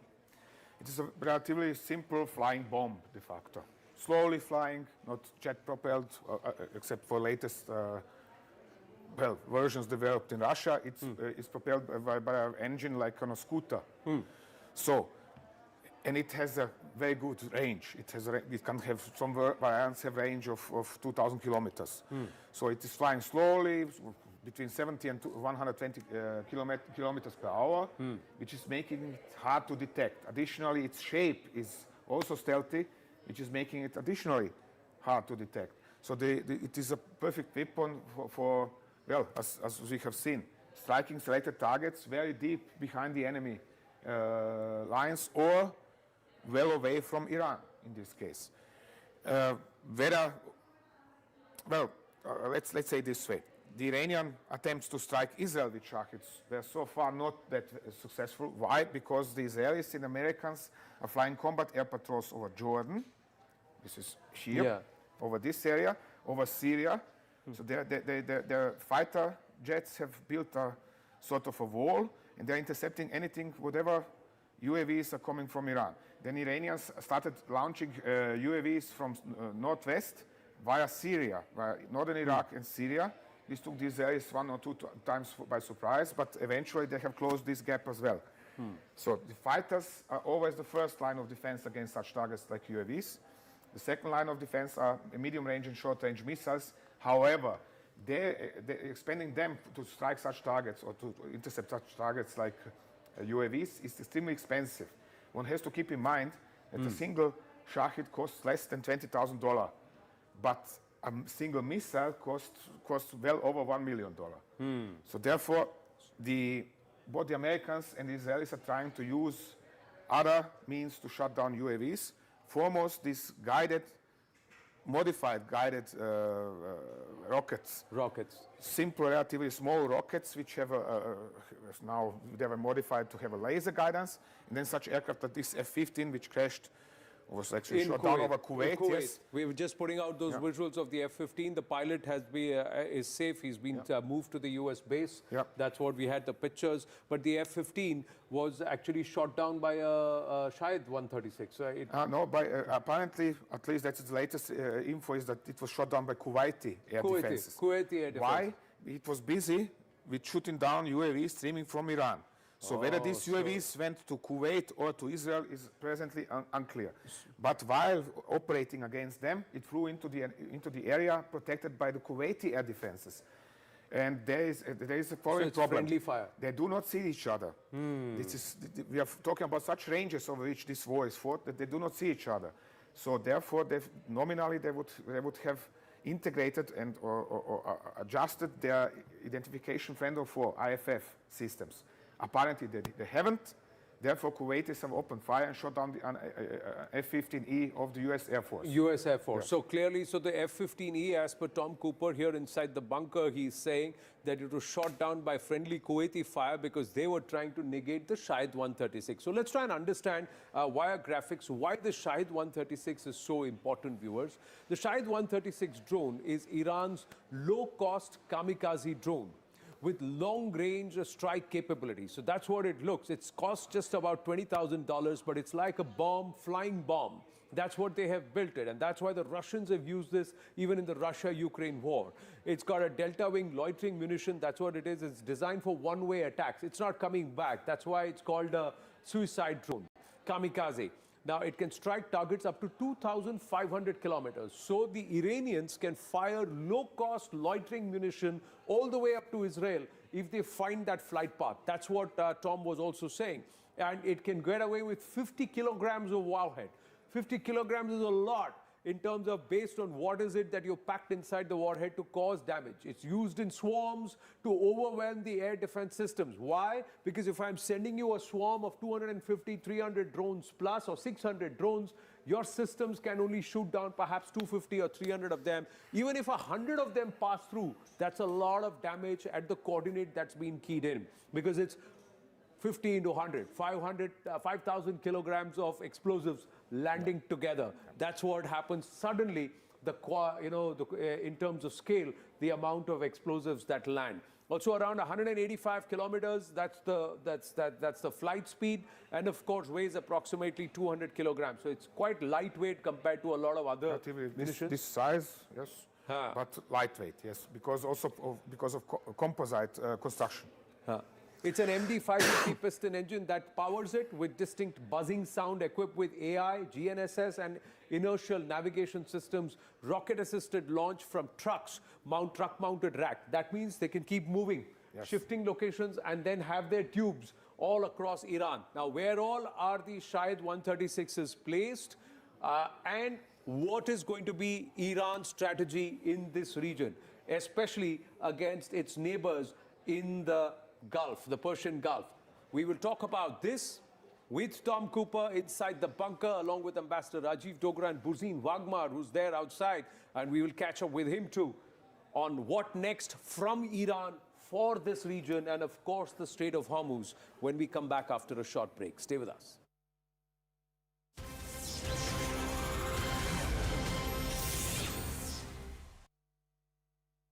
As we keep up with these visuals. But yes, this is how the war in West Asia is playing out on day 3. No signs of de-escalation as yet. Do remember today, this morning, at least Indian Standard Time, we began by picking up visuals really of how Israel was going after some of the Hezbollah targets, which in fact have begun fighting this war for Iran.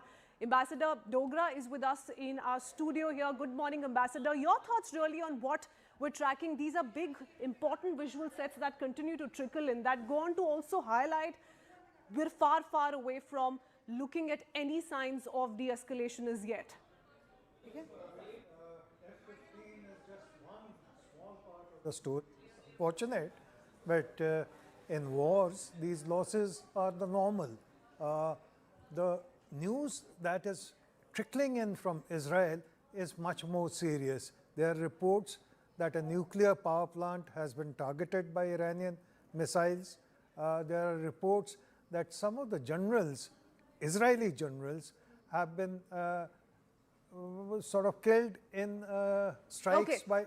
Apologies, Ambassador. I need to quickly come in because this is another important piece of information that's coming in. We need to cut across to CNN Live.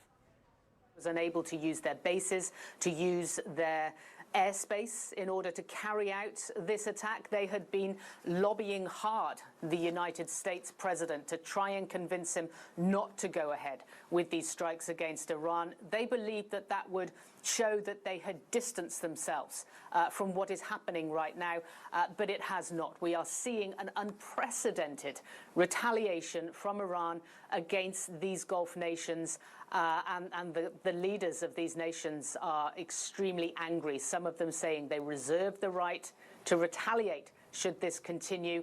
And Jim, as of now, it is continuing. So, Paula, in Dubai and Abu Dhabi, in the UAE, who is providing the missile defense? Is that a combination of their own resources in the U.S. military, or is it primarily the U.S. military? Well, here in the UAE, they actually have among the strongest air defense systems in the Middle East, with the exception of Israel, of course.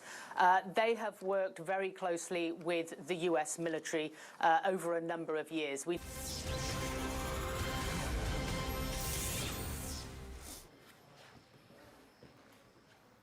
Back live here on Inside the Bunker with Tom Cooper, Ambassador Rajiv Dogra and Burzin Wagmar. The importance of the Strait of Hormuz.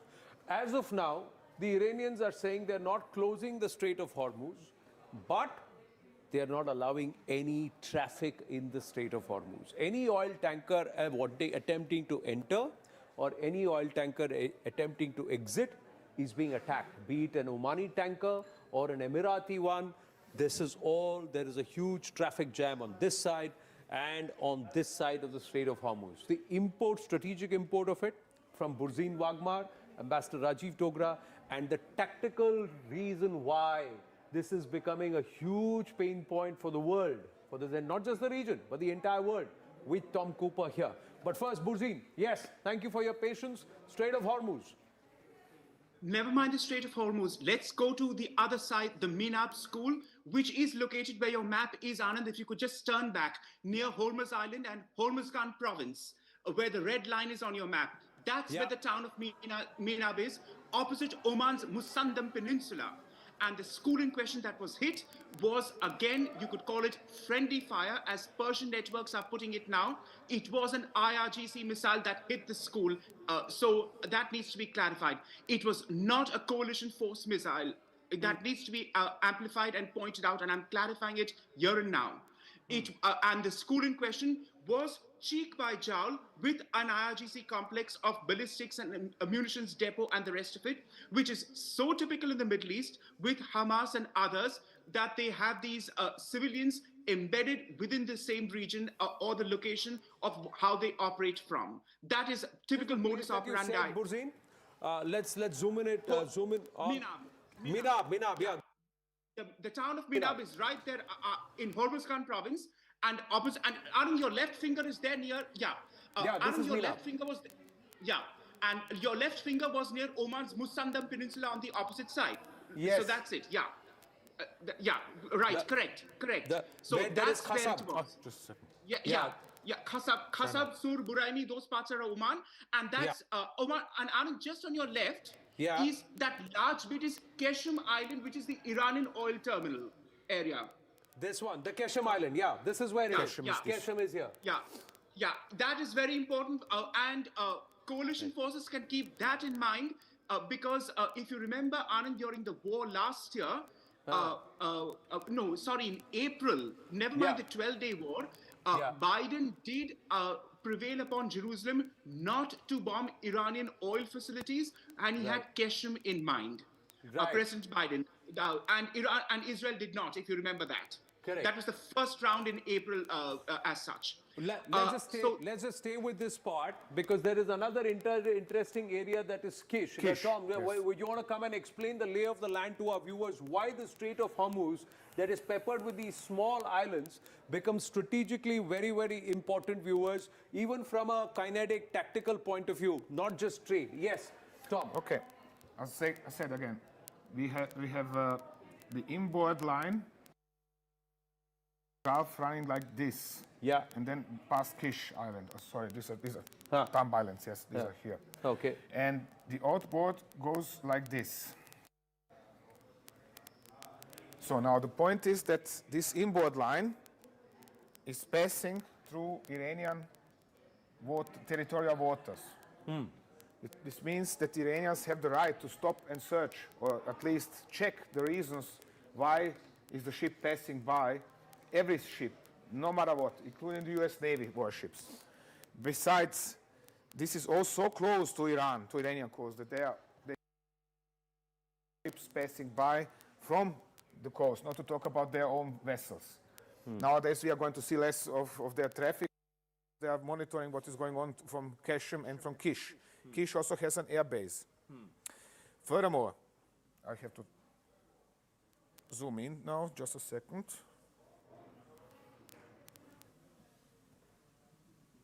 These two islands here, these are Greater and Lesser Thumb. They are disputed. Their ownership is disputed between Iran and the United Arab Emirates ever since the British have left in 1971. Here, the IGC has anti-ship bases and also surface-to-air missiles. Probably these were some of the first targets that the Americans have hit. Right. 48 hours ago. To try and save all the ships here. Yes, to keep the shipping lines safe. Yeah. Keep the shipping lines safe. You see how narrow this is, this entire Strait of Hormuz. Yeah, and that's the Iranian side. That's deeper. This is deeper. This side is deeper. The inbound side is deeper. The outbound area, and that's why they still have to stick closer to the Iranian side than this one. What's more, I said 25 to 50 meters on this side, 25 meters or less south of here. Right. Now, as you explain it here, that camera stays with you. Now, we are also showing here the traffic that's building up on both sides. Now, this is the Strait of Hormuz, so they've got to pass here. But if you look at Bandar Abbas, if you look at the ports here around Ras Al Khaimah, and more importantly, before they enter in the Arabian Sea. So this pileup is going to increase because the Iranians say they haven't closed the Strait of Hormuz, but they have. They blew up an Emirati tanker. They blew up an Omani tanker. Control problem. Iranians have a command and control problem. The Israelis are striking their commanders. The Americans are striking their command nodes. They are having a command and control problem. Their troops in the field, deployed in the field, they have their orders, which might be days old. In the case of this, do that. In the case of that, do this. So correspondingly, if they are out of touch with their command, or that if they can't reach their commanders, they are doing what they've been told 5 or 6 days ago. Right. And this is when then happens that they are threatening the international shipping or even striking tankers, because they do not know what is going on. They are cut off. They are in the field. They are outside in the wilderness, and they do not know what is going on. They do not have the TV. They do not have the internet, because this would reveal their position. They have to hide all the time. They are afraid because they see the US and Israeli aircraft flying above them. So therefore, they're trying to survive. That is first point. And the second point is to do something under apostrophes, whatever this something is. Right. Yes, Ambassador Rajiv Dogra, Group Captain MJ Vinod, this is why we like you in the studio more, but because we forget sometimes that you're there with us. Yes, Ambassador Rajiv Dogra. Very informative discussion. Just to add to it, because there is a feeling that why not blockade? After all, the passage is very narrow, and in fact, at the narrowest point, it is just 3 kilometers wide for ships to pass through. Right. But the real reason why... This here. Yeah, this is the narrowest one. Yeah, No? This the one, real reason why Iranians have not decided on blockade is very intelligent, very clever, very practical, because they don't have enough ships. They do not want even their small boats to be engaged in this exercise while they are needed elsewhere. Exactly, yes. And the threat of action is enough. It acts Is as a a deterrent. blockade. It's a deterrent in its own. Yes, They Tom? know since 1988, when the US Navy ran the Operation Praying Mantis and sunk several warships of the Iranian fleet, they cannot survive not even in these narrow waters without air support. And they are not going to have air support because of American air superiority. Right. So I'm just going to quickly, Group Captain MJ Vinod and Burzine, please weigh in. This is the narrowest point. This difference is just about 3 kilometers.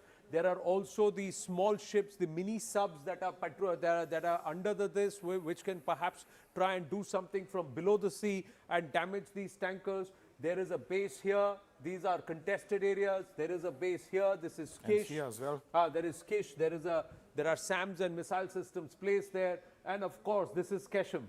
Now, in Keshem again, these regions, they are very, very close to this entire merchant route, and the Iranians are watching very, very carefully. Nearly 40% of the world's energy, etc., moves through this narrow strait before it ends towards South Asia. The Chinese will be watching, the Russians will be watching, and of course, you've also been very patiently watching for a while, Vinod. So please go ahead. Thank you for your patience.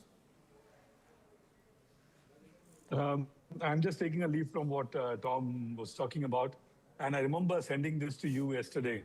3 bases that is going to be, a big issue for shipping lines of communication getting disrupted. One I put behind me, the Tum and the greater Tum and the smaller Tum, both has runways. And both has military capable runways. Another one which I sent it to you on your WhatsApp, Anand, is a place called Siri. Siri yeah. is nearly 100 right kilometers. Here. Siri is right here. Right Siri. there. Yeah. 100 kilometers from Dubai, and that is where I think the smaller drones have come attacking Dubai. So Siri, what really beats me, Anand, is you and I on the map are able to analyze with a little, and Tom, what UAE commanders and others couldn't do is my question mark. If they had done it, they would have done something about it, isn't it? So they didn't do anything about it is what really, it beats me absolutely. See, where is the logic to protect yourself? There is real when you see intelligence, such there a is thing artificial intelligence, and there is real stupidity. Yeah. They have all the 3 systems. That is the THAAD system, PAC-3 system, and also they have got something from Russia, the Panjshir system, and the integrated command and control network. This is UAE I'm talking about. All that seems to have completely fallen on its face. So there is someone's head needs to roll, and they need to go back to the drawing board, looking at what they will do in the future, Anand. Right. Now, Tom, there is news just coming through. So we're going to move from the Strait of Hormuz, and I'm going to request you to help us find the Ras Tanura. That's the Aramco refinery, because these are pictures that have just come in, viewers, that Iran has started attacking Saudi Arabia's oil refineries and oil infrastructure overall. Big explosion here at the Ras Tanura. That's the Aramco factory, Saudi Arabia's biggest oil company there. And of course, this is state-backed. And you see, look at the plumes of smoke.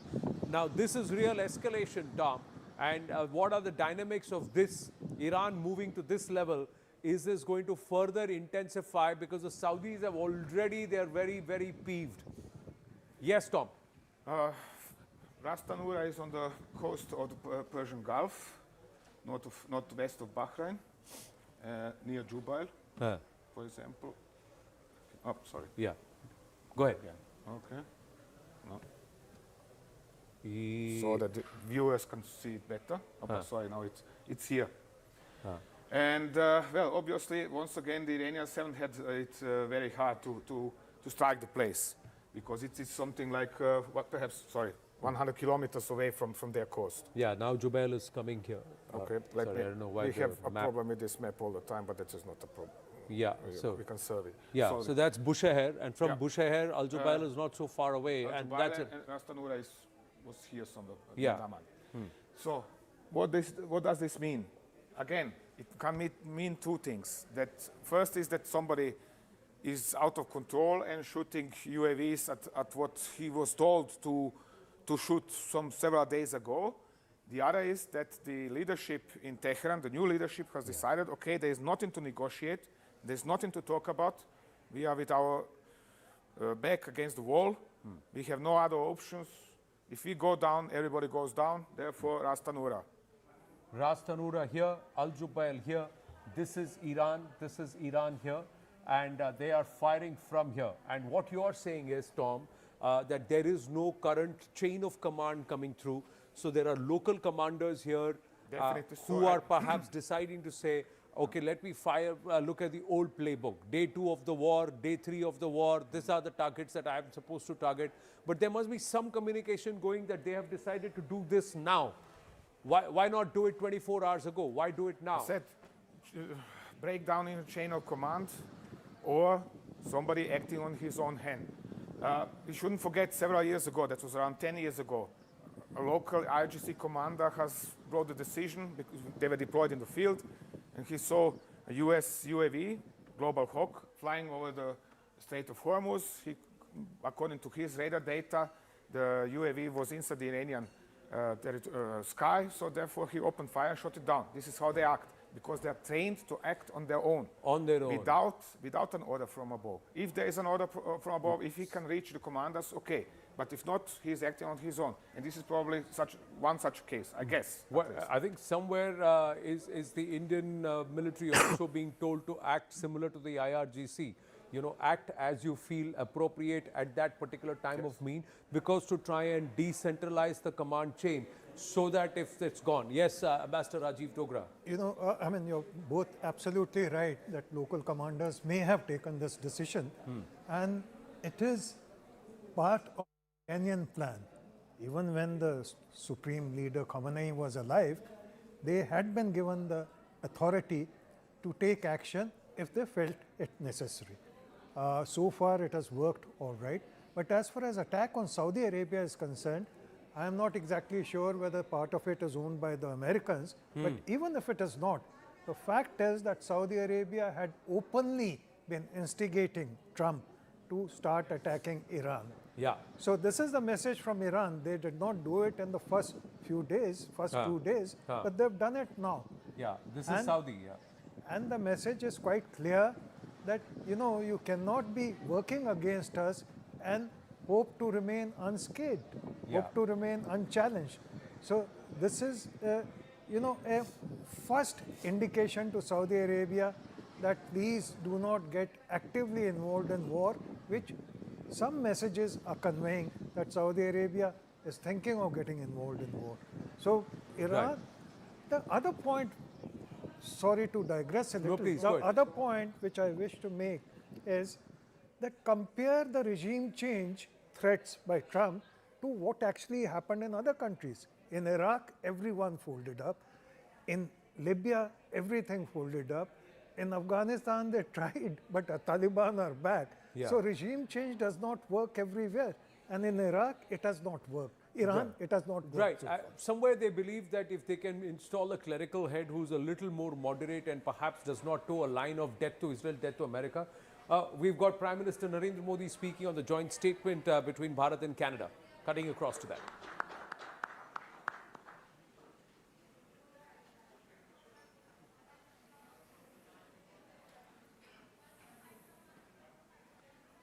The next two documents are Terms of Reference for Comprehensive Economic Partnership Agreement, or CEPA, and the Declaration of Intent on Joint Pulse Protein Center of Excellence. These documents will be exchanged by the Honorable Maninder Sidhu, Minister of Export Promotion, International Trade and Economic Development of Canada, and Shri Piyush Goyal, Minister of Commerce and Industry of India.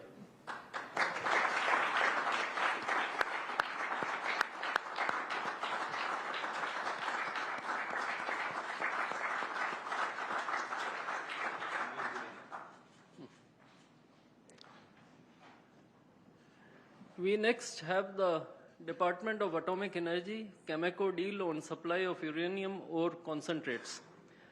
This document will be exchanged by the Honorable Scott Moe, Premier of Saskatchewan, and Mr. Tim S. Gitzel, President of Cameco on the Canadian side, and by Shri Dinesh K. Patnaik, High Commissioner of India to Canada.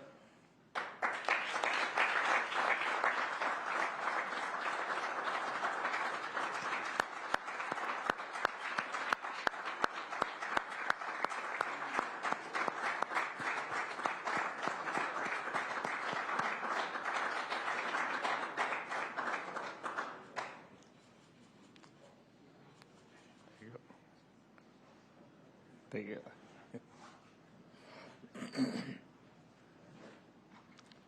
The last document is the MOU for Global Link Research Internships. This document will be exchanged by His Excellency Mr. Christopher Cooter, High Commissioner of Canada to India, and Shri Dinesh K. Patnaik, High Commissioner of India to Canada.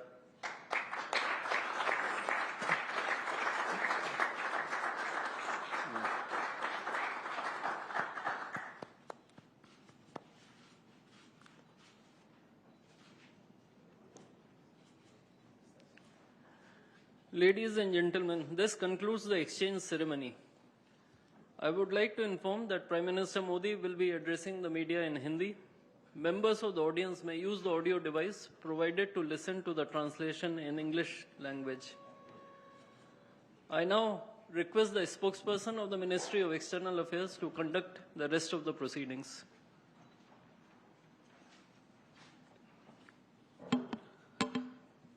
Namaskar, good afternoon. The Right Honourable Mr. Mark Carney, Prime Minister of Canada, Honourable Prime Minister of India, Shri Narendra Modi, Honourable Ministers, members of both delegations, distinguished guests and friends from the media. We will now have the press statements. May I request Honourable Prime Minister of India, Shri Narendra Modi, to give his remarks to the media. The Right Honourable Prime Minister Mark Carney, दोनों देशों के delegates, media के साथी, नमस्कार। प्रधानमंत्री Carney का भारत में स्वागत करते हुए मुझे बहुत खुशी हो रही है। प्रधानमंत्री के रूप में यह उनकी पहली भारत यात्रा है। हम इसे एक महत्वपूर्ण माइलस्टोन के रूप में देखते हैं। पिछले वर्ष कनाडा में आयोजित G7 बैठक में उन्होंने मेरा और मेरे डेलीगेशन का गर्मजोशी से स्वागत किया था। आज उसी आत्मीयता से उनका स्वागत करना मेरे लिए सौभाग्य की बात है। दुनिया में बहुत कम लोग हैं जिनके सीवी में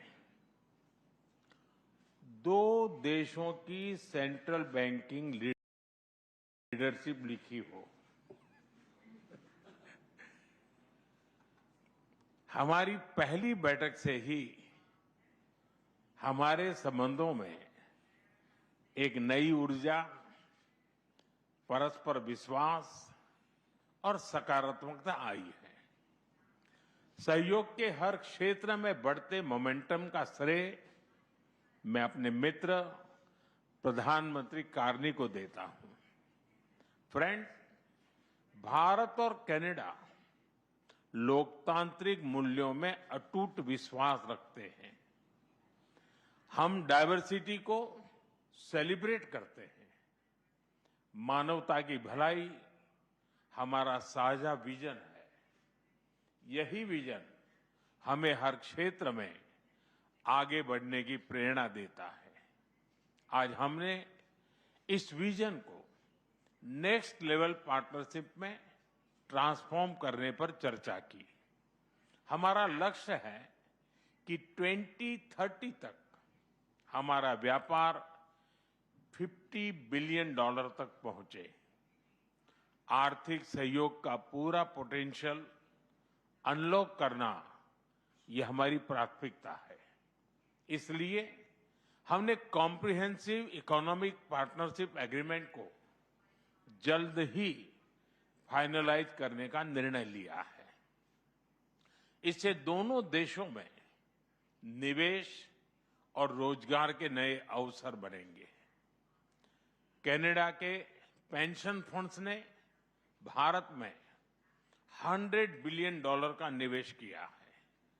यह भारत की ग्रोथ स्टोरी में उनके गहरे विश्वास का प्रतीक है।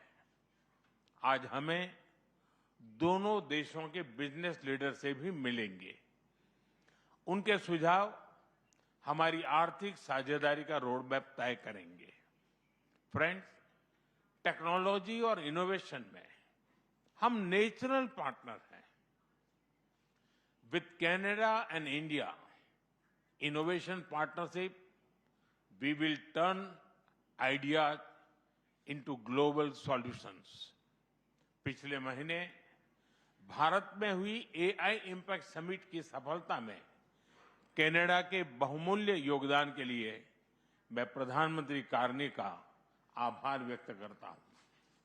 हम AI के साथ साथ क्वांटम, सुपर कंप्यूटिंग और सेमीकंडक्टर्स में सहयोग बढ़ाएंगे। क्रिटिकल मिनरल्स पर आज हुआ MOU रिजिलियंट सप्लाई चेन्स को मजबूती देगा। स्पेस सेक्टर में हम दोनों देशों के स्टार्टअप्स और इंडस्ट्रीज को जोड़ेंगे। फ्रेंड्स, प्रधानमंत्री कार्नी के लिए एनवायरनमेंट कोई अलग एजेंडा नहीं, बल्कि इकोनॉमिक स्टेबिलिटी का हिस्सा रहा है। ऊर्जा के क्षेत्र में हम नेक्स्ट जनरेशन पार्टनरशिप बना रहे हैं, जिसमें हाइड्रोकार्बन के साथ साथ रिन्यूएबल एनर्जी, ग्रीन हाइड्रोजन और एनर्जी स्टोरेज पर विशेष बल दिया जाएगा। हमें खुशी है कि कनाडा ने इंटरनेशनल सोलर अलायंस और ग्लोबल बायोफ्यूल अलायंस से जुड़ने का निर्णय लिया है।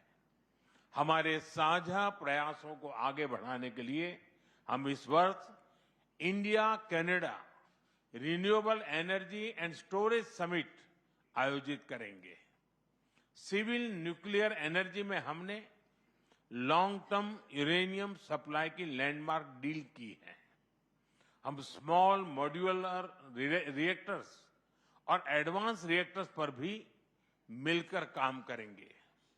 कृषि में वैल्यू एडिशन, एग्री टेक्नोलॉजी और खाद्य सुरक्षा हमारी साझा प्राथमिकताएं हैं। इस दिशा में भारत में India Canada pulse protein centre of excellence स्थापित किया जाएगा। फ्रेंड्स, रक्षा और सुरक्षा के क्षेत्र में बढ़ता सहयोग हमारे गहरे आपसी विश्वास और संबंधों की मैच्योरिटी का प्रतीक है। हम defence industries, maritime domain awareness और मिलिट्री एक्सचेंजेज बढ़ाने पर काम करेंगे। इसी उद्देश्य से आज हमने इंडिया कनाडा डिफेंस डायलॉग की स्थापना करने का निर्णय लिया है। Friends, people to people ties हमारे संबंधों की असली ताकत है। आज हमने इन्हें और मजबूत करने के लिए कई महत्वपूर्ण निर्णय लिए हैं। AI, हेल्थ केयर, एग्रीकल्चर और इनोवेशन में आज कई यूनिवर्सिटीज के बीच नई पार्टनरशिप की घोषणा हो रही है। हम कनाडा की यूनिवर्सिटी द्वारा भारत में कैंपस खोलने पर भी सहमत हुए। इंडिजिनस और ट्राइबल कम्युनिटीज हमारी साझा सांस्कृतिक विरासत का महत्वपूर्ण हिस्सा है। सांस्कृतिक आदान प्रदान बढ़ाने के लिए दोनों पक्षों के बीच आज MOU किया गया है। फ्रेंड्स, भारत के लिए कनाडा इंडो पैसिफिक में महत्वपूर्ण साझेदार है। इंडियन ओशन रिम एसोसिएशन में डायलॉग पार्टनर बनने में उनकी रुचि का हम स्वागत करते हैं।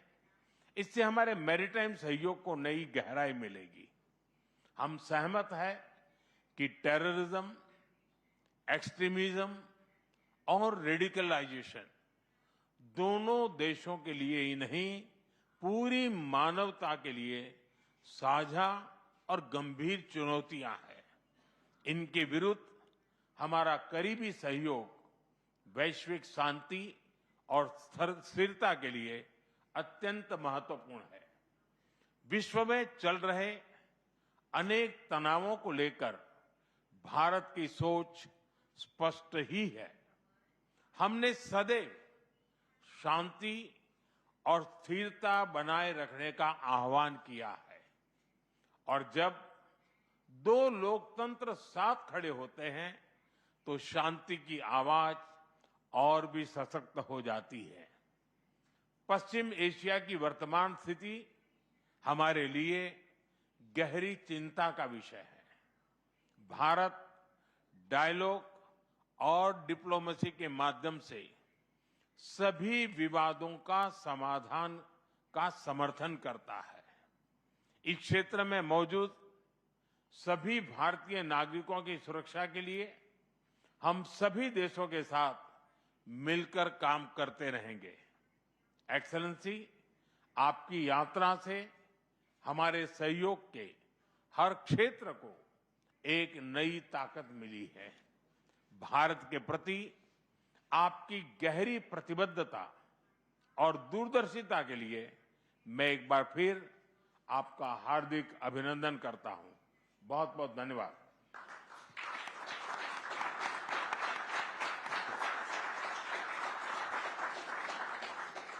Thank you, sir. May I now request the Right Honourable Mr. Mark Carney, Prime Minister of Canada, to give his remarks to the media. Thank you very much. I will make my remarks in English and in French. And may I begin by thanking you, Prime Minister Modi, for the generous hospitality that you have extended us here in New Delhi. You've extended my ministers as they've visited, and the spirit of partnership with which you've approached our relationship since we first spoke in my capacity as Prime Minister last June. And as you mentioned, a few weeks later, you made time to come to the G7 summit in Alberta, Canada. 5 months after that, we met in Johannesburg at the G20. And now, today, the first bilateral visit of a Canadian Prime Minister here in 8 years. In the intervening months, our foreign ministers have been busy. They've met 5 times. 4 of my ministers have led delegations here to India. Provincial premiers have been here, including today. There has been more engagement between the Canadian and Indian governments in the last year than there has been in more than 2 decades combined. So, this is not merely the renewal of a relationship. It is the expansion of a valued partnership with new ambition, focus, and foresight, a partnership between 2 confident countries charting our own course for the future. In the last decade, let's just reflect on what's happened. In the last decade, under your leadership, Prime Minister, India has become the fastest growing economy in the world. Per capita incomes in this country have risen at a pace never seen in history, seldom in human history. The most ambitious projects in clean energy, in the digital economy, in biofuels, in the next generation of artificial intelligence talent are all here in India. Prime Minister, Canada shares such ambition and your sense of purpose. Comme l'Inde, le Canada voit un monde en profonde transformation. Comme l'Inde, nous savons que les certitudes qui ont structuré le commerce, la sécurité, la finance et la diplomatie pendant plus d'une génération ont été renversées. Et comme l'Inde, nous reconnaissons que le système multilatéral sur lequel nos 2 pays ont longtemps compté est mal adapté aux défis de notre temps. We both know that nostalgia is not a strategy, and that those who succeed in this new era will be those with the confidence, the ambition, and most importantly, the partnerships to build a more inclusive, sustainable, and prosperous future for all our citizens. And I believe the prescription for success in this new era is well exemplified by the theme of your G20 presidency in 2023, which I had the honor of attending. That theme, of course, one Earth, one family, one future. Because the challenges of our age cannot be solved by one country alone.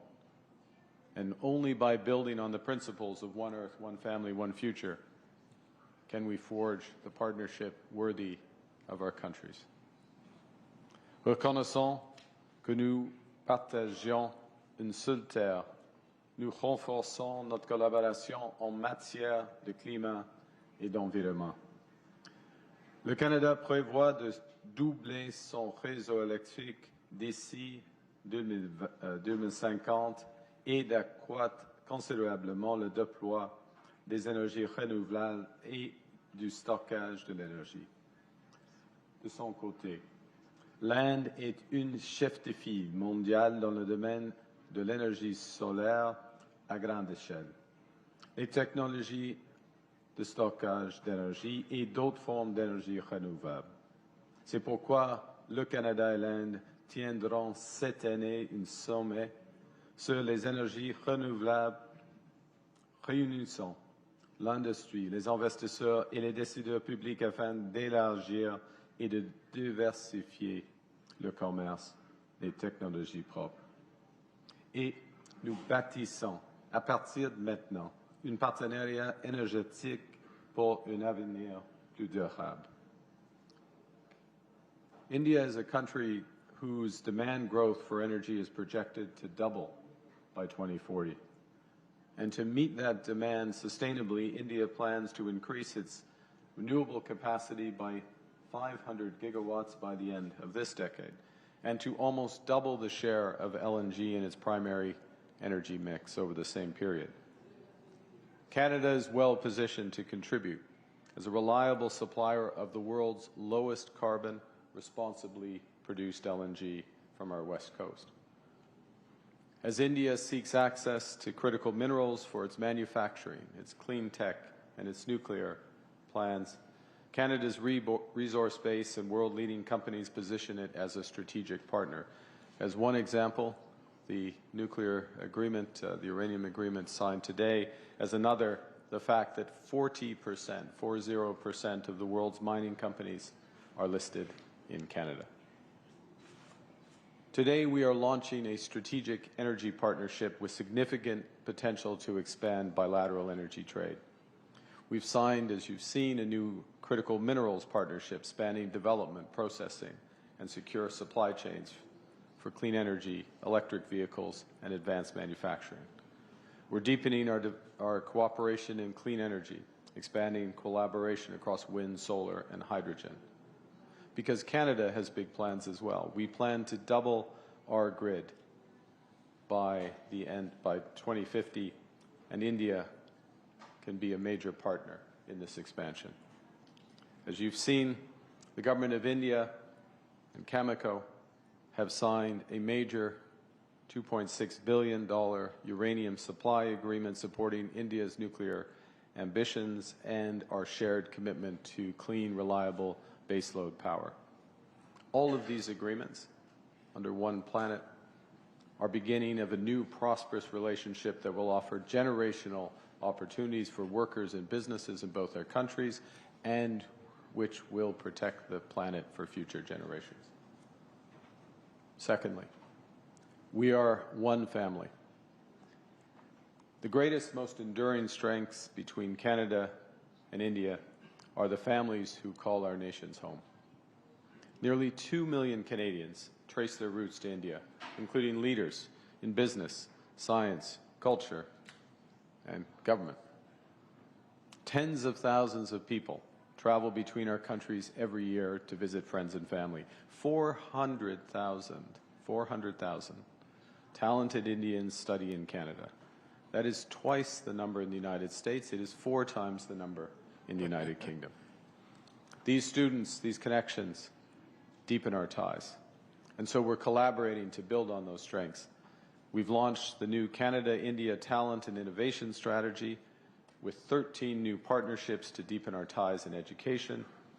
And this includes collaborations involving McGill, the University of Toronto, University of British Columbia, to work across artificial intelligence, health sciences, and digital architecture. Notre partenariat va propulser des centaines de chercheurs canadiens et indiens grâce à des projets de recherche conjoints de pointe.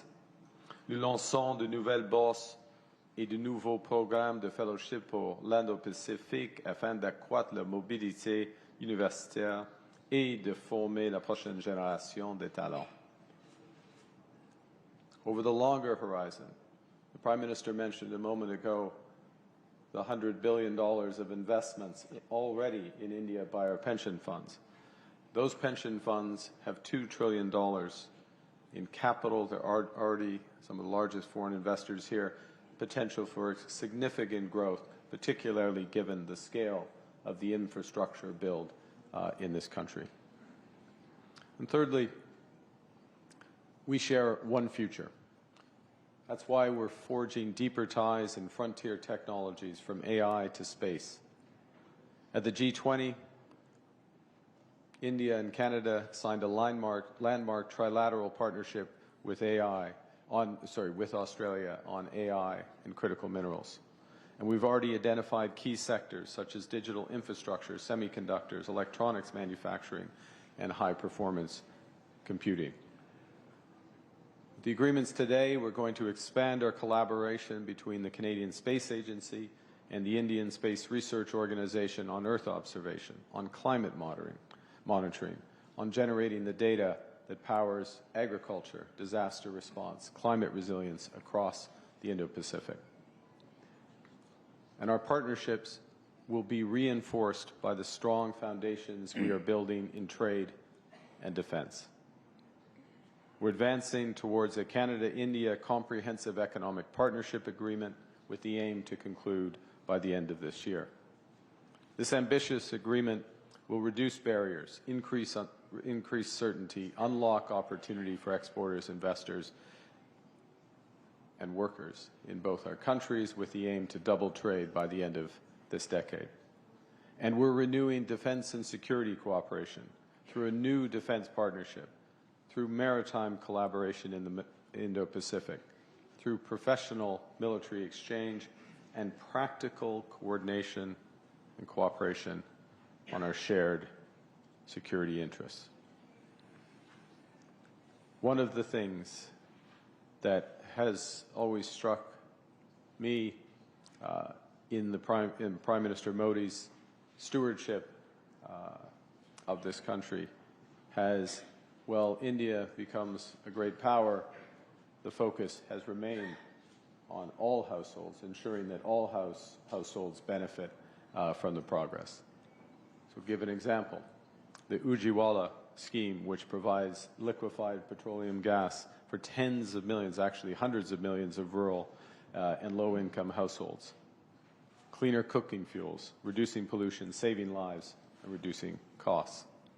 Or another example, and I speak under the control of the former Governor Das, I should say. It's always tough to give up being a governor, isn't it, Governor? But the revolution in digital payments to provide income support, crop insurance payments directly to individuals, but the spillover benefits are enormous. And part of our agreements is to explore an ability to cooperate further so that Canada benefits from this innovation. The bigger point is that our partnerships from energy to AI share this spirit so that Canada and India can harness technologies, deliver equally transformative benefits to hundreds of millions of people. Now, to close, we're charting a future of one Earth, one family, one planet, or one future.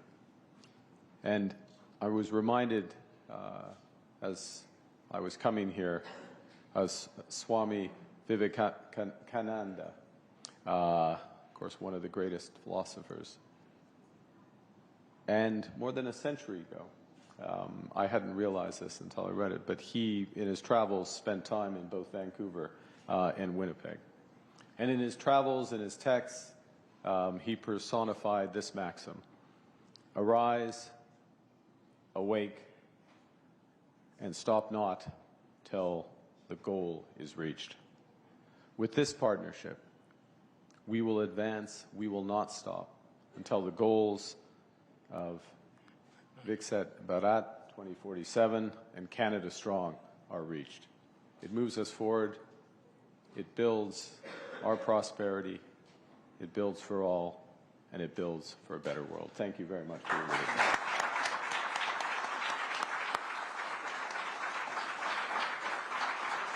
Thank you, sir.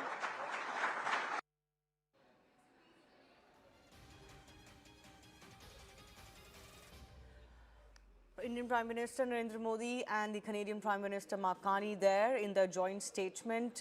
This is, of course, an important visit as far as the Canadian Premier is concerned, because this is indeed an absolute resetting of ties. This is a complete 180-degree turn, really, from the relationship that India and Canada had under his predecessor, Justin Trudeau. Mark Carney, of course, has made no qualms about the fact that he wants a better relationship with India.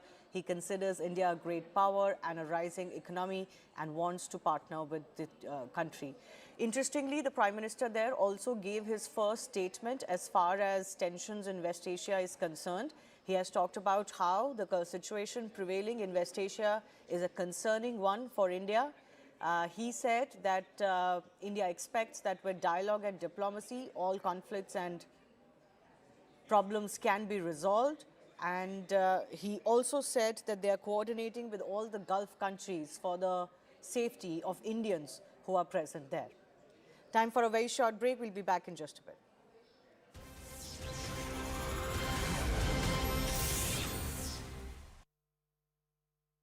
As we keep up with these visuals. But yes, this is how the war in West Asia is playing out on day 3. No signs of de-escalation as yet. Do remember today, this morning, at least Indian Standard Time, we began by picking up visuals really of how Israel was going after some of the Hezbollah targets, which in fact have begun fighting this war for Iran. Ambassador Dogra is with us in our studio here. Good morning, Ambassador. Your thoughts really on what we're tracking. These are big, important visual sets that continue to trickle in, that go on to also highlight we're far, far away from looking at any signs of de-escalation as yet. F-15 is just one small part of the story. Fortunate, but in wars, these losses are the normal. The news that is trickling in from Israel is much more serious. There are reports that a nuclear power plant has been targeted by Iranian missiles. There are reports that some of the generals, Israeli generals, have been sort of killed in strikes by... Apologies, Ambassador. I need to quickly come in because this is another important piece of information that's coming in. We need to cut across to CNN Live. Was unable to use their bases, to use their airspace in order to carry out this attack. They had been lobbying hard the United States president to try and convince him not to go ahead with these strikes against Iran. They believed that that would show that they had distanced themselves from what is happening right now, but it has not. We are seeing an unprecedented retaliation from Iran against these Gulf nations, and the leaders of these nations are extremely angry, some of them saying they reserve the right to retaliate should this continue. And Jim, as of now, it is continuing. So, Paula, in Dubai and Abu Dhabi, in the UAE,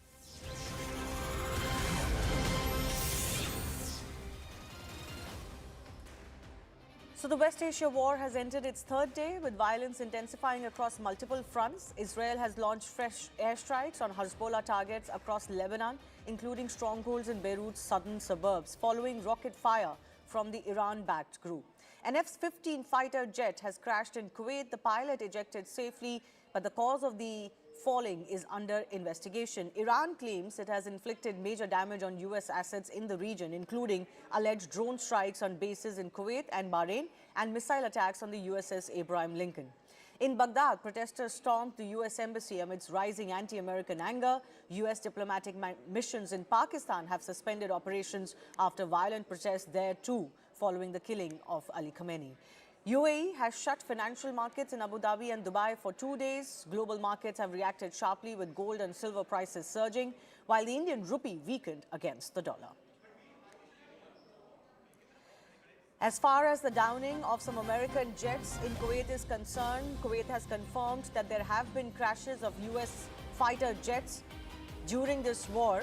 Kuwait's Ministry of Defense has said that several U.S. fighter jets have crashed, but the pilots are safe. They're further adding that relevant authorities are immediately initiating search and rescue procedures. The crews are being evacuated and transferred to the hospital to check on their health status, and necessary medical care is being provided, noting that the condition of those U.S. airmen is stable.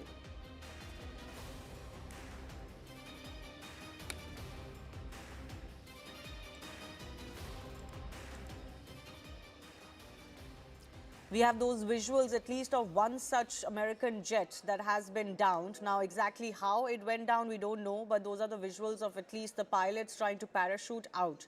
So this is what Kuwait is saying, that there have been crashes. So this is the new update. We knew of one crash that had happened, but Kuwait's Defense Ministry is confirming there have been several such crashes, but there is no loss of life of American servicemen, is what they're indicating, and that they're also coordinating on ground for search and rescue missions. Crews are being evacuated and transferred for medical care.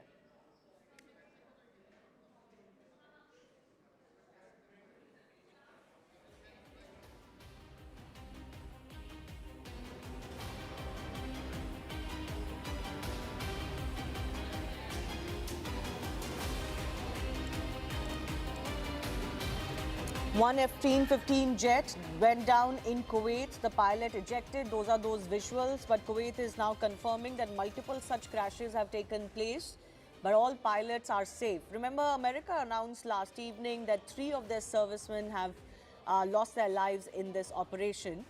But will there be more casualties that are reported as the hours progress, especially in the second 24 hours of this conflict, remains to be seen.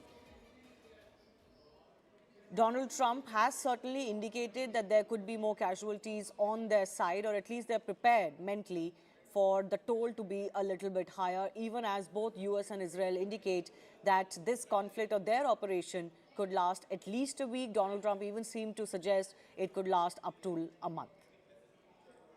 Let's go across to my colleague Anand also, who's joining us. So Anand, 2 important updates coming in from Kuwait. One, that there have been multiple such crashes. We knew of one so far, but that the pilots, all of them, are safe.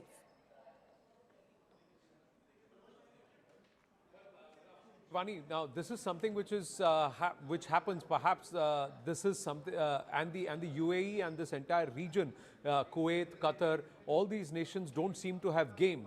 The fact is that the Kuwaiti air defense systems are not talking to the rest of the air defense systems, and in a concerted effort where you have a joint operation which is pushed by the US military and the Americans along with the Israelis, the Kuwaitis were actually fighting against the Iranian drones. And somewhere what's happened is the F-16s which were traveling in that region were not aware, nor were the Kuwaitis, and some of these aircraft seem to have been downed by friendly fire. And this is a collateral or cost which perhaps could have been avoided, because the F-16s don't come cheap. And this is something that's happened. Luckily, all the pilots are safe, but this has not been, these F-16s have not been brought down by the Iranians. They've actually been brought down by the Kuwaiti air defense systems, which are actually trying to tackle the UAVs that were being sent by Iran. And the F-16s have come into that flight path, and they've been caught. That's what the intelligence is suggesting. Now we have the Kuwaiti defense minister confirming that yes, there have been crashes of US F-16s, but it's not the Iranians who brought them down. It's because of friendly fire, because all these systems and all these entities are not actually talking to each other, and the skies, you're blind. Nobody knows at that distance who's firing and who's not, who's coming and who's not, and that's what seems to have happened. Right. Anand, I do appreciate you joining us. So multiple such crashes are being confirmed by Kuwait, but no pilots have lost their lives, is the update that is coming in. We'll get you more as and when we learn from Kuwait, from Israeli forces, and of course the Americans as well. Lieutenant Colonel Dr. Mordechai Kedar, former IDF military intelligence member, is also joining us. Your sense of some of these F-15s going down, what do you think could have happened? When it comes to Kuwait, I have no idea. But what I would like to point out is the fact that the United Arab Emirates, means the 7 Emirates, were targeted by Iran 6 times more than Israel. It's unbelievable, but hundreds of drones were launched against Dubai and against Abu Dhabi. Israel also, we have casualties because of ballistic missiles. But the United Arab Emirates are targeted deliberately by Iran because Iran today wants to take revenge from all those Arabs who betrayed Iran through the years and had relations with Israel. This is how the Iranian regime acts against peace. We have wonderful peace with the United Arab Emirates, and this is the reason why Iran attacked, especially the United Arab Emirates. Here in Israel, we have some 10 people got killed and dozens got injured, but we continue to grind the Iranian defenses in Tehran and in other places as well.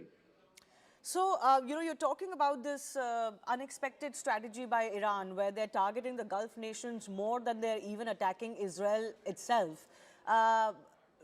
The reaction from some of these Gulf countries we've seen, including UAE, as you mentioned, that may have borne the biggest brunt of these counterstrikes from Iran. What do you expect the long-term impact of the relationship between these Gulf countries and Iran, regardless of what happens, for example, at the end of this conflict? No, I don't think that there is any future to these relations, because the Iranian regime will collapse.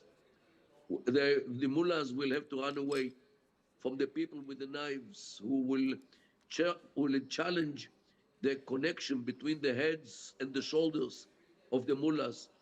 Their regime is breathing its last breaths.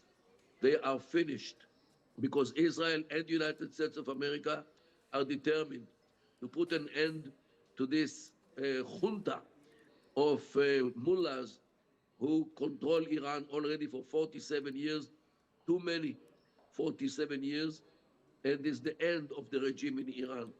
Read my lips. They will not have any chance to survive.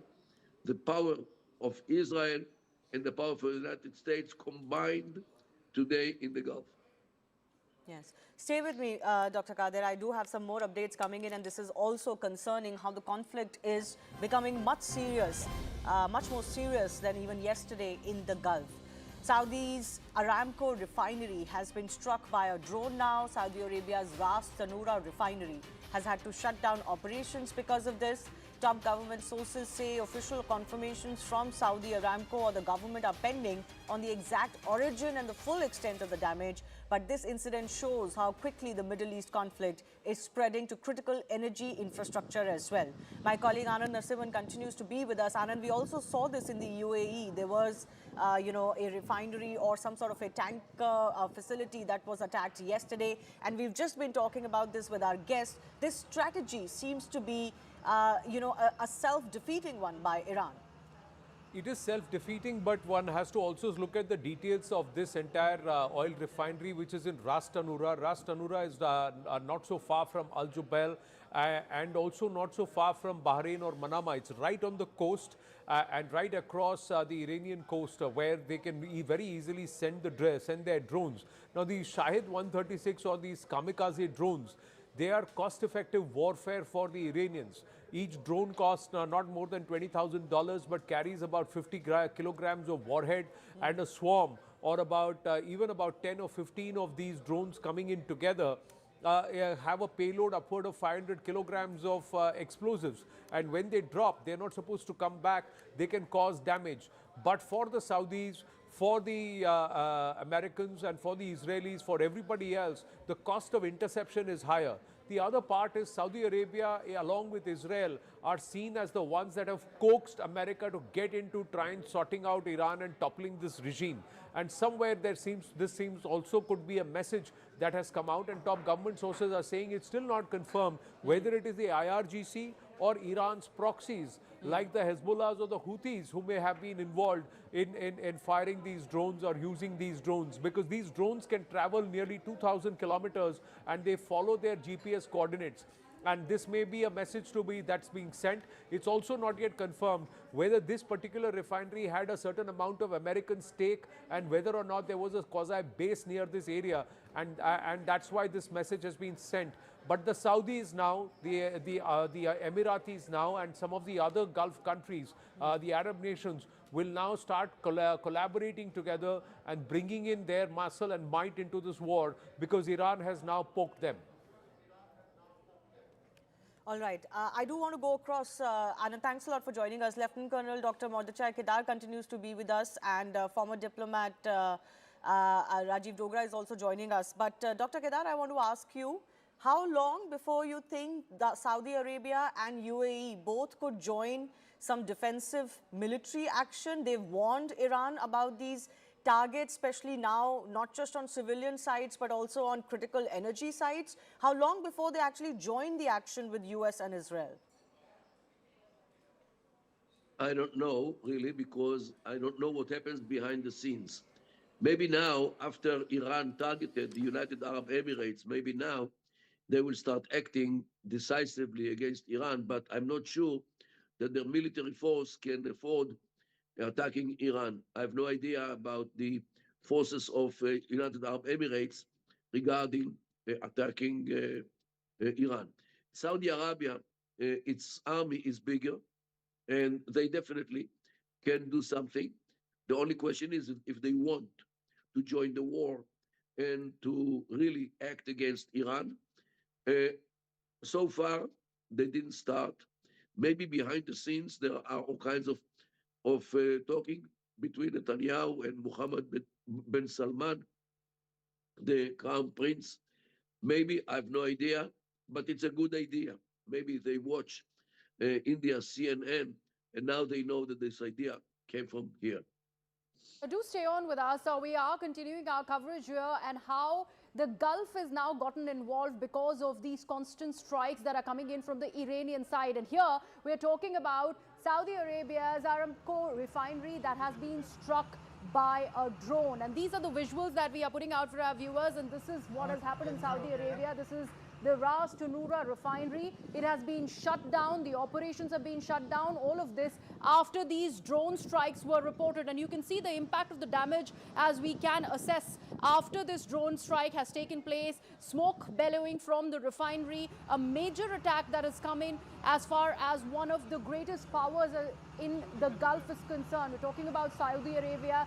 This is the Ras Tanura refinery, and this is what is the drone strike by Iran. Now, after these strikes, top government sources are also revealing that official confirmations from Saudi Aramco or the government still pending, but this is what we managed to, in fact, source. These are visuals that, in fact, are telling the story of how these strikes have gone ahead and attacked the refinery there in Saudi Arabia, and the exact origin, so to speak, and the full extent of damage can only be accessed from these visuals and these smoke-laden scenes that are being reported out of this refinery.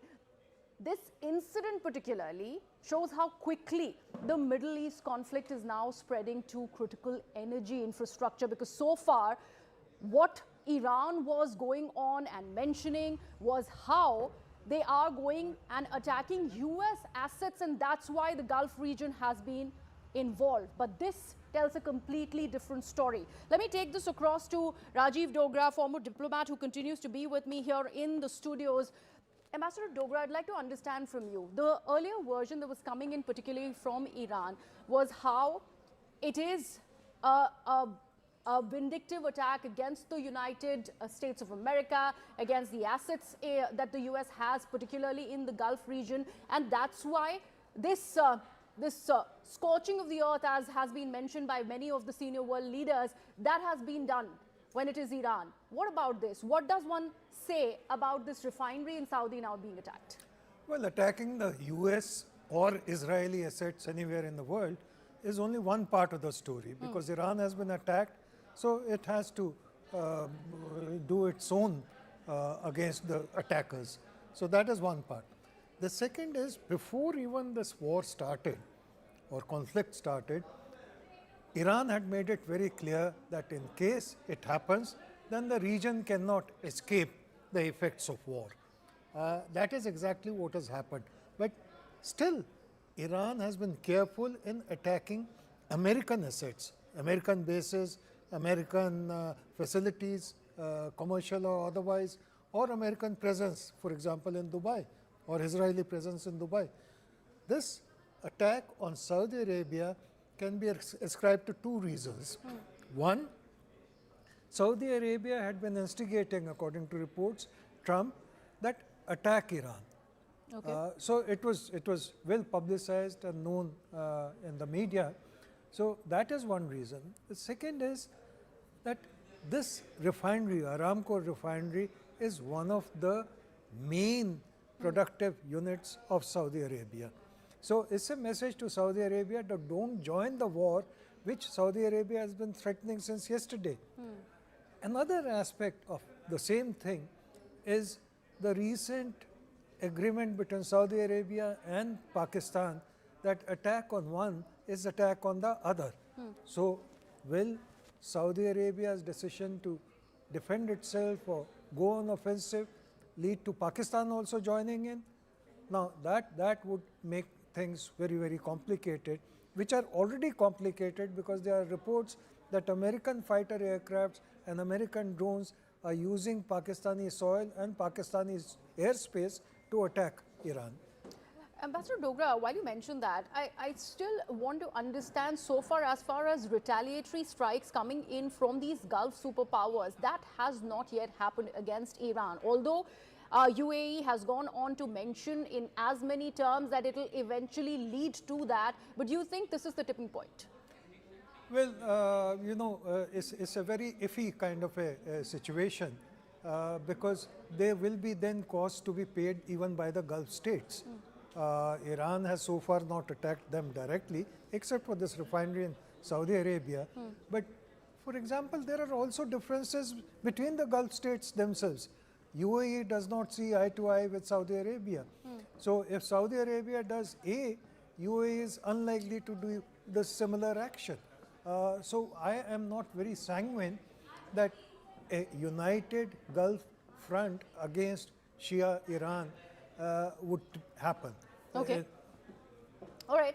Let me also bring in Dr. Kedar now, former IDF military intelligence person who is with us on the broadcast. Dr. Kedar, so far, the entire, in fact, the heft that Iran has as far as the Strait of Hormuz is concerned, that was this one aspect that was brought into the picture very early on. But with this attack on a Saudi refinery, things have been blown out of proportion. And that was something that is why this particular escalation has spilled out of West Asia. It is getting an entire region involved.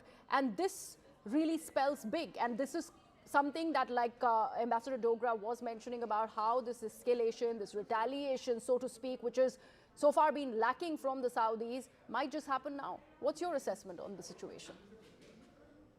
Look, the Iranian regime these days is actually fighting to survive because both in Israel and the United States, people started to talk not only about the nuclear program or the missiles or the terrorism all over the Middle East. Now people are talking about regime change. Regime change means to kick out all these mullahs, whether to Russia or to China or to North Korea, wherever they can go, or to the tombs, and to reinstall maybe the son of the Shah, who is today in the United States of America. And While what you mention him, where is he really, other than a couple of tweets that he has put out in solidarity with the US soldiers who have been killed? So far, the significance of Reza Pahlavi is clearly lacking. And as far as this entire narrative of regime change goes in Iran, we all know how this is a very, very layered story that still needs to be played out. It will at least, in fact, be played out in these coming weeks. Because right after the assassination of the Supreme Leader Khamenei, there was an interim Supreme Leader that was announced after the IRGC, in fact, top leadership was assassinated, was taken out by US and Israel. There were already leaders that were put in place. So it's a multi-layered leadership when it is about Iran. It is not like Iraq, for that matter, where there was one man who had been killed, one statue that has been in fact pulled down, and the regime collapsed. It's a different story altogether with Iran. You're definitely right, because the regime still is united. We don't see people defect. We don't see people starting fighting within the regime, and therefore they can continue to kill their citizens as they did 2 months ago by killing who knows how many dozens of thousands of people who demonstrated in the streets. Definitely, today they are struggling to survive, and in this struggle to survive, they actually warned that if this comes to this stage, they will burn the Gulf and they will attack other countries which are the allies of the United States and Israel. And this is what they do in order to deter the Americans and the Israelis from continuing hitting Iran. And as you know, today, Israeli Air Force and American as well can fly above large parts of Iran without any problem to attack any target. And Right. Israel actually got rid of Khamenei. Israel got rid of the head of the snake, Khamenei, and now they are struggling to stay in power and to stay alive, actually. And that's why they couldn't care less about air pollution. They don't care about the oil prices. They don't care about Saudi Arabia. They don't care about anyone. And let everybody burn only in order to save themselves from Dr. Kedar, the inevitable while you're making that punishment. assessment, let's once again for our viewers take a look at what are these new developments that are coming to fore from the region. The first one that we're talking about is, of course, Iran striking the Saudi Arabia oil refinery. So we are just putting out these visuals once again for our viewers. This is this largest oil refinery in Saudi Arabia that has now been struck by the Iranian drones, and there you see smoke bellowing out of the refinery. The extent of damage is still being assessed, but this is what we are in fact putting out as far as the refinery damage is concerned. The other version that's coming in, particularly from the IDF, is satellite imagery of the attack on infra, which is to do with Hezbollah. And this is the satellite imagery that has been put out by the Israeli army, where Hezbollah infrastructure has been significantly impacted. Remember, all of these proxies that have come back into the forefront after the Iranian attack by US and Israel, they again started functioning, and this attack by Israel, by the IDF particularly, speaks about considerable damage on the Hezbollah infrastructure. Again, another video that is right now going viral is US Embassy in Kuwait that has been attacked. And this is the US Embassy. These attacks happened in Kuwait, and that's why we constantly talk about this entire region that has been brought into this escalation by Iran. And this is, remember, one major development as the Embassy of the United States of America in Kuwait that stood attacked. This is another video that has been going viral, remember. If we take a look at the next set of slides, these ones are talking about Iran's attack as far as the US Israeli base in Turkey is concerned. And this is a major attack that happened from the Iranian side. You can see reporters there on ground. They're talking about these really, really dramatic developments and how there is fire in the background. after this particular attack was reported at a US base in Turkey. So all of these things have come to fore so far. These are the developments that we will be continuing to speak about. This is another dramatic development that has come in as US Marines ended up shooting at protesters in Karachi. Remember, protests in Pakistan have been witnessed throughout ever since Khamenei was taken down. He was assassinated by US and Israel. And these protesters, particularly at the US Marines, the US consulate there, after the vandalism was reported and the protesters really gathered outside this particular venue, is when they were shot at. And these are the visuals that have been also doing the rounds. So all of these things have, in fact, been brought to fore. And that's something that we'll continue to, in fact, speak about. My colleague Akanksha is also standing right here in the studios with me. Strait of Hormuz is something that we've constantly been speaking about, and how this is going to be impacting the entire shipping and world oil as far as that conversation now becomes even more critical, Griha, because there's been an attack on Aramco. Remember, the OPEC plus countries have vowed to increase the overall production, but if the attacks are going to happen at Aramco, then how will the OPEC plus nations even be able to increase their production in the next, say, 1 month or so by 35% is what they had pledged. Now, let me tell you where the Strait of Hormuz is. It's a very tiny place over here between the Persian Gulf and between the Arabian Sea, also adjoining to the Gulf of Oman. Now, why is Strait of Hormuz a leverage for Iran? Because it's adjacent to the port city or port bandar over there. And this choke point is now going to, in fact, if Iran is going to use that as leverage or as a bargaining chip by occupying this particular choke point over here, that Strait of Hormuz is, it's going to lead to increased costs, also delay in the shipments. Why so? Because Strait of Hormuz is also a very key passage when it comes to, say, the overall 1/5 of the global exports in terms of energy, in terms of LNG. Much of India's own LNG is procured via the Strait of Hormuz. All of Europe, China, all of these countries. The other aspect that we are looking for, and as Akanksha was mentioning, how this is just a 31-kilometer stretch, and that's how narrow this entire Strait of Hormuz is. One aspect that has come to fore, Akanksha, is while Iran is blocking each and every shipping vessel in the Strait of Hormuz, there is one particular country's vessel that has been allowed, and that's China. Exactly. And that is something that is completely... You remember, if you look at the overall global scenario, it's not just about their nuclear program or the missile program. It is about oil. It is about energy. Venezuela is already under the US control. You're looking at Russia, which is heavily sanctioned. Where does China go to? Iran was their key supplier. And now if US does want to overtake China's own industrial advancements, it will have to be by curbing, by clamping down on their energy supplies, which go via the Strait of Hormuz. And as I said, it's not just bad news for China, it is bad news for India. Look at the rate at which Brent crude has opened up today. It's opened up above $80 per barrel, which was in fact 72 on Friday when the markets shut down. So this is indeed already impacting the overall energy and oil supplies, and we'll have to see for how long will Iran be able to occupy Strait of Hormuz. Right, Akanksha, there with all of that information, we'll constantly take a look at developments that are happening in and around the Strait of Hormuz and how the entire world shipping now has to be rerouted from the Cape of Good Hope, which adds 10 to 17 days, in fact, to that entire shipping process. What happens to this entire global oil prices and Brent crude, for that matter, is a key concern that everyone is watching out for. We go into a very, very short break. With that, coming right back with all the developments.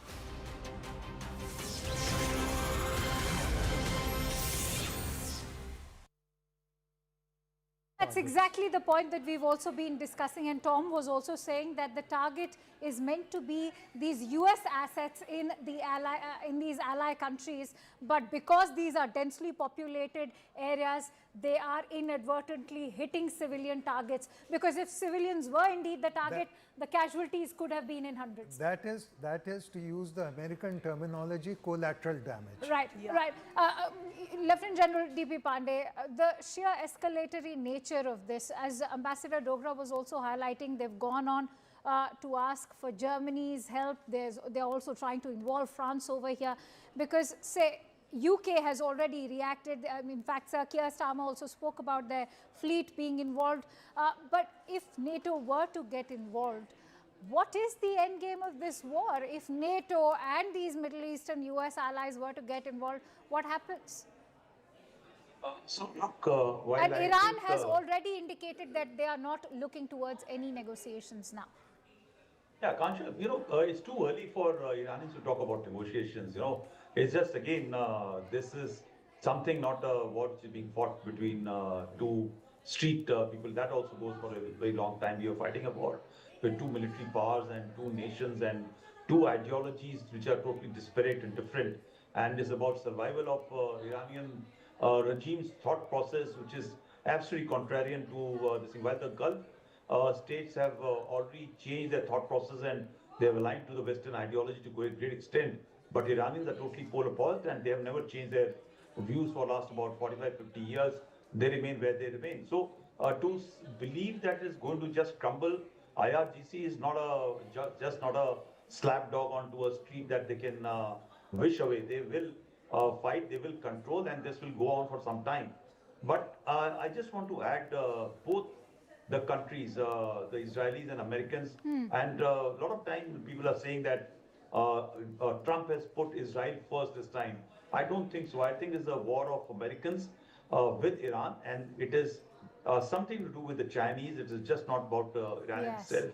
Yes, So I'm glad you said that. Yeah, so I think I told last time also on your this thing on your channel, but American immediate political objective is to change the strategic orientation of Iran. They should give up the ballistic missile systems, and because that was threat not Who, what, where, when, why. You see the bits, I see the whole. To know the inside story on Iran, get with me inside the bunker.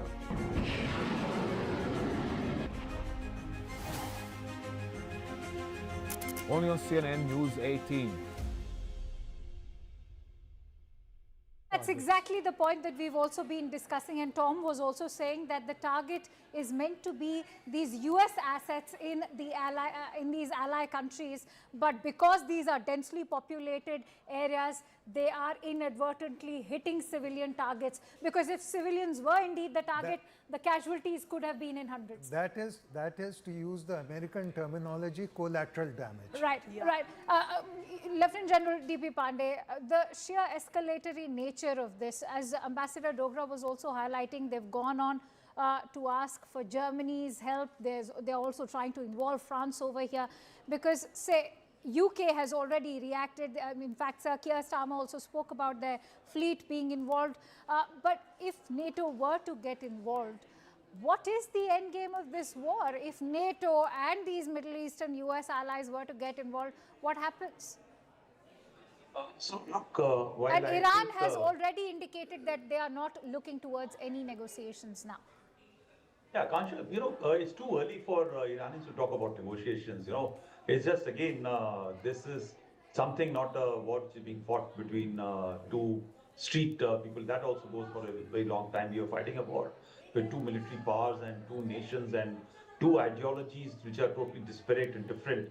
And it's about survival of Iranian regime's thought process, which is absolutely contrarian to this thing. While the Gulf states have already changed their thought process and they have aligned to the Western ideology to a great extent, but Iranians are totally polar opposite and they have never changed their views for last about 45, 50 years.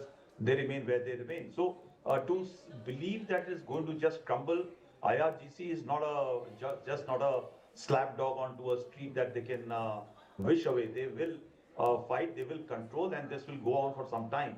But I just want to add both the countries, the Israelis and Americans, and a lot of time people are saying that Trump has put Israel first this time. I don't think so. I think it's a war of Americans with Iran, and it is something to do with the Chinese. It is just not about Iran itself. Yes, So I'm let's glad you said that. yeah, so I think I told last time also on your this thing on your channel, but American immediate political objective is to change the strategic orientation of Iran. They should give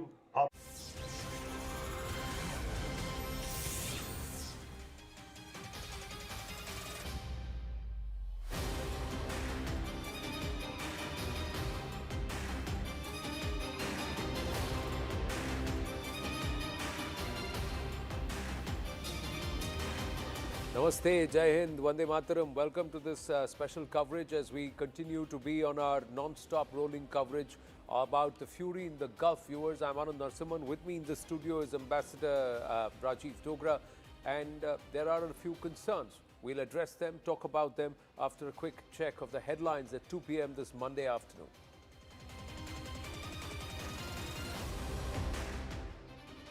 Saudi Arabia's Aramco Ras Tanura refinery shut down after a drone strike. Brent crude jumps to about 9% up from Sunday amid fears of a broader supply disruption in the escalating Middle East conflict.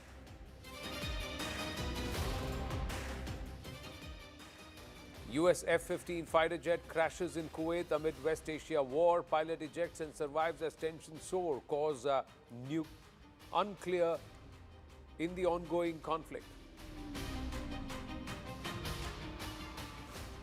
Death toll from Iranian missile strike on Israel's Beit Shemesh rises to at least 9, deadliest since war began, with dozens injured amid escalating Iran-Israel conflict.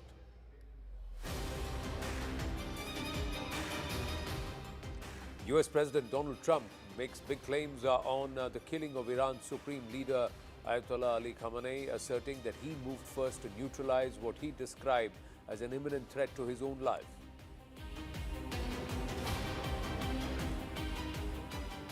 US Embassy and consulates in Pakistan suspend services after violent protests erupted following the killing of Iran's supreme leader Ayatollah Ali Khamenei. Brent crude jumps 13% to $82.37 per barrel, highest since January 2025 as West Asia tensions and Strait of Hormuz disruptions push oil to 4-year highs, raising global energy concerns. Bharat urges restraint and dialogue as Prime Minister Narendra Modi speaks with Benjamin Netanyahu, calling for calm amid escalating Middle East tensions.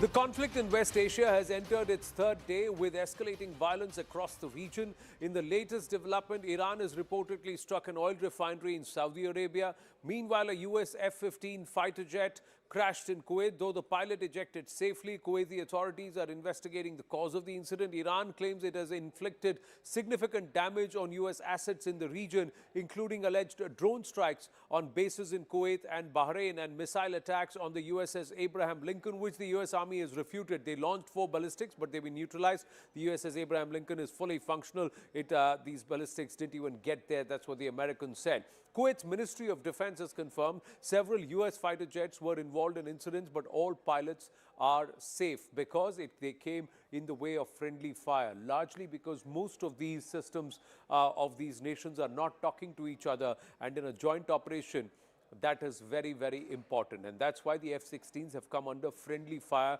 while the Kuwaiti air defense systems were trying to negate the threat of the incoming wave of kamikaze drones from the Iranians.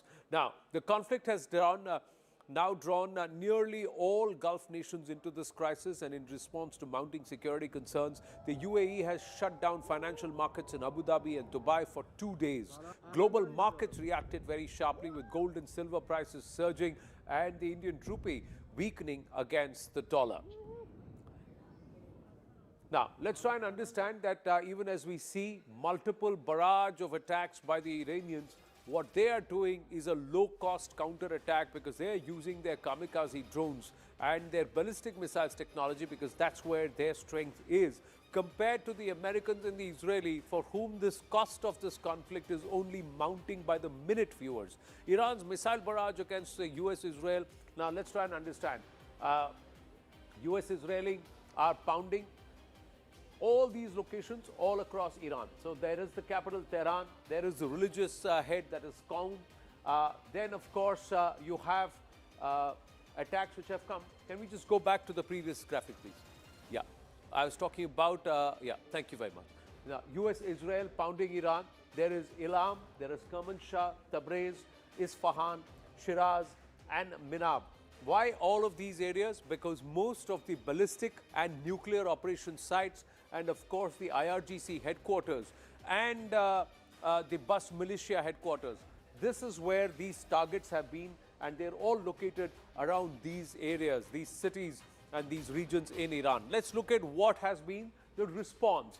Iran has come back and struck almost all the regions all around it, because they have taken attacks here in Israel. 9 killed, 121 is injured. Over in Iraq, in Erbil, 2 killed, 5 injured. In Kuwait, 1 killed, 32 injured. Bahrain, Manama, 4 injured.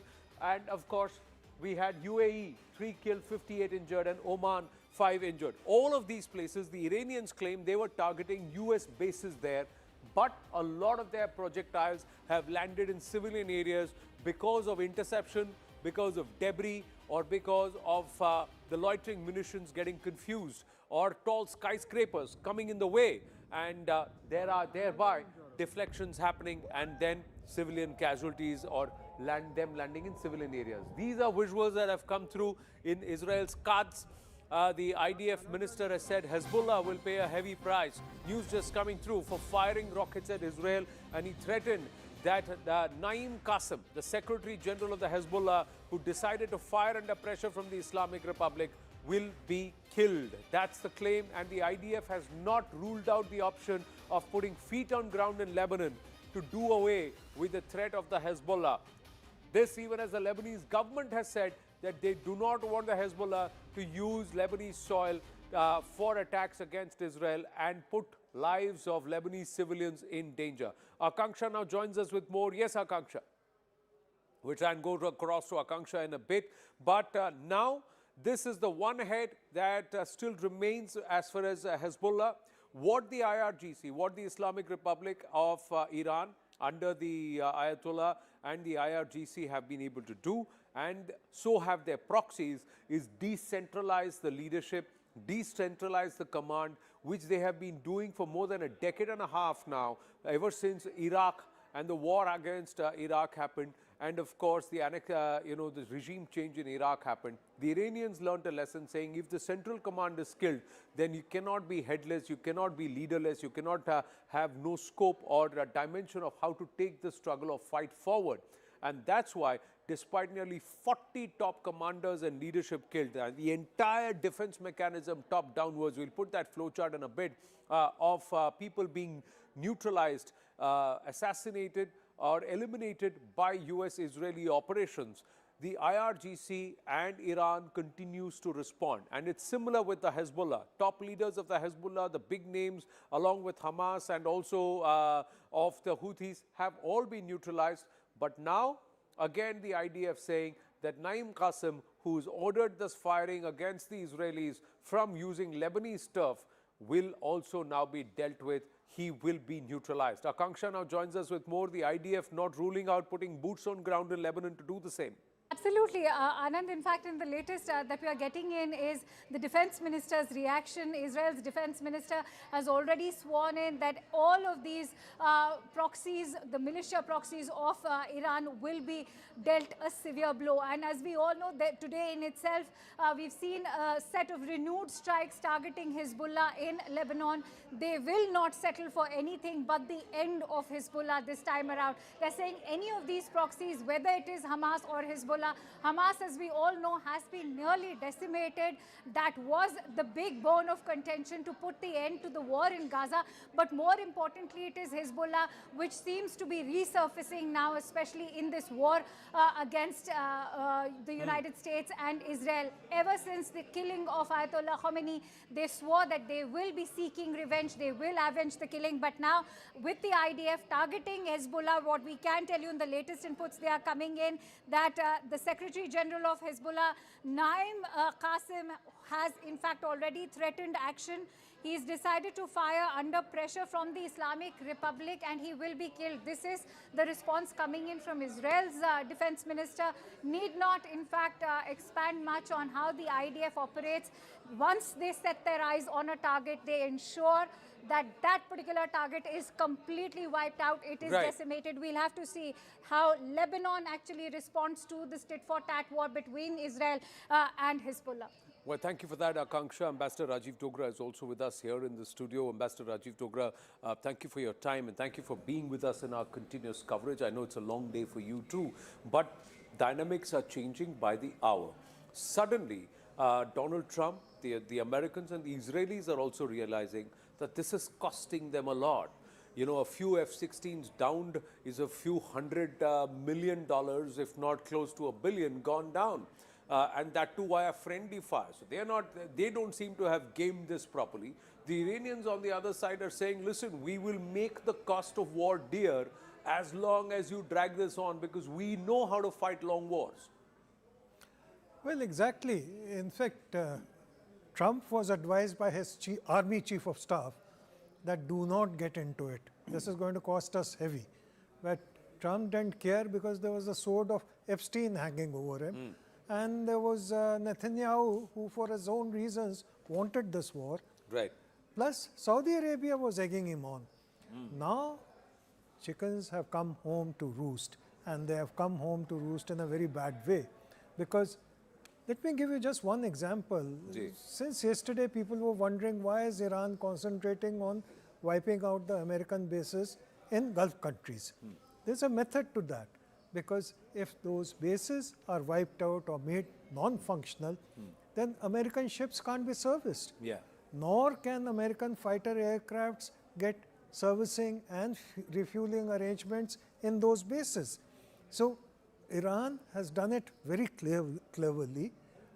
The consequences are that American radar facilities on those bases will not be able to give the coverage that American forces may want. Correct. The second thing is, Israel thought it was impregnable. Israel's confidence has been badly wounded, badly tested, and Iranian missiles are having relatively free passage, even compared to the last time. That is why Israel is now diverting attention to Hezbollah. Hezbollah comparatively are sitting ducks because they don't have that firepower. So I think the fighting is entering a very dangerous phase. Well, there was a very interesting insight that Tom Cooper got us, and we'll see if he can come back to us in the studio in a bit. The interesting insight was the Iranians have masked their ballistic missiles behind a flood of UAVs. So this is confusing the systems, and then they're also very smartly using their ballistics and SAMs in such a way that there are the old missiles which are coming in, and then there are the UAVs, and by the time the Israeli Arrows, Iron Dome and David Sling figure that out, they are firing a new age ballistic missile which has a loop or a curve and wavers its trajectory, and then they are able to break through these. So clearly war gaming is going to happen. A lot of people are going to learn future wars. But one thing is that the nature of war seems to be everybody is fighting from a distance. Nobody is getting too up close to each other. But these loitering munitions, ballistic missile technology, advanced aircrafts and air defense systems, it's all making it long-distance standoff wars that we are seeing, and which both sides seem to be ready to drag on. Where is Iran getting its money from? That's another part. Yes, you were saying something. We got more news, but yeah, after your comment. You know, your previous session with Tom Cooper was so educative because it brought out in clear relief as to what is happening on ground or air. But to supplement your point, Iranians learned a lot from the previous confrontation. Right. They analyzed, along with Chinese and Russian help, as to what were the weak points in terms of Israeli capabilities to deter their attacks by drones and missiles. And learning from that, they have made themselves invincible in a way. True. That is why, as I said earlier, they are almost getting a free passage. You know, and nations are thinking that let's have good drones and 10,000 in number at all of their military installations. The Iranians seem to have added another 0, and they are looking at these drones as kamikaze drones carrying nearly 50 kilograms of payload, and then they are going there in swarms and dropping it. Dropping them. No, that's what they're doing. And even if we don't tell it to the Pakistanis are already watching how the Iranians are doing it, and they're trying to learn. Now, whether they're going to be effective enough, or our Akash Tir is far more impregnable than the Israelis right now because we've gamed our enemy, that's a different conversation. But we got more news coming through. Let's now tell you an inside story of how these fatal attacks by Israel unfolded on the Iranian territory. In June, the attack that lasted days, Israel had successfully located the top leadership through the bodyguard cell phones. Now, this came to the Khamenei's knowledge, but he failed to act nevertheless. This plain oversight led to the precision strikes by Israel, which it had been planning for months. The report we are now mentioning also highlights how different weapons were used to strike the targets. Surprising, when Khamenei was expected to be in hiding, he was at his anything but secret residential compound. Not any underground bunker, not any secret location, but his own residential compound. The supreme leader on and above the ground. Now, this is surprising many, especially when they would have thought that the Khamenei and his close aides would have taken to an underground shelter or a deep bunker and moved away from the perhaps perceived location to another hidden location. Why didn't they do it? That's another question. Or did they underestimate the firepower that was going to be unleashed upon them and the speed and alacrity with which it could happen? Siddhant Mishra joins us with more. Yes, Siddhant.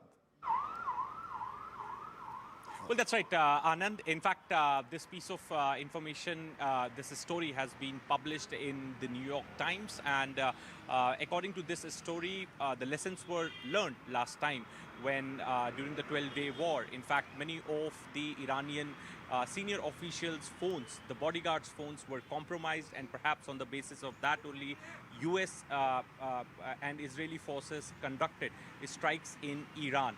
But nothing changed. In fact, this time around, again, their locations were they were located at the secret residence of Ali Khamenei, and you know, he was expected to be in the hideout or in the bunker, you know, below the ground. But this meeting was happening in broad daylight.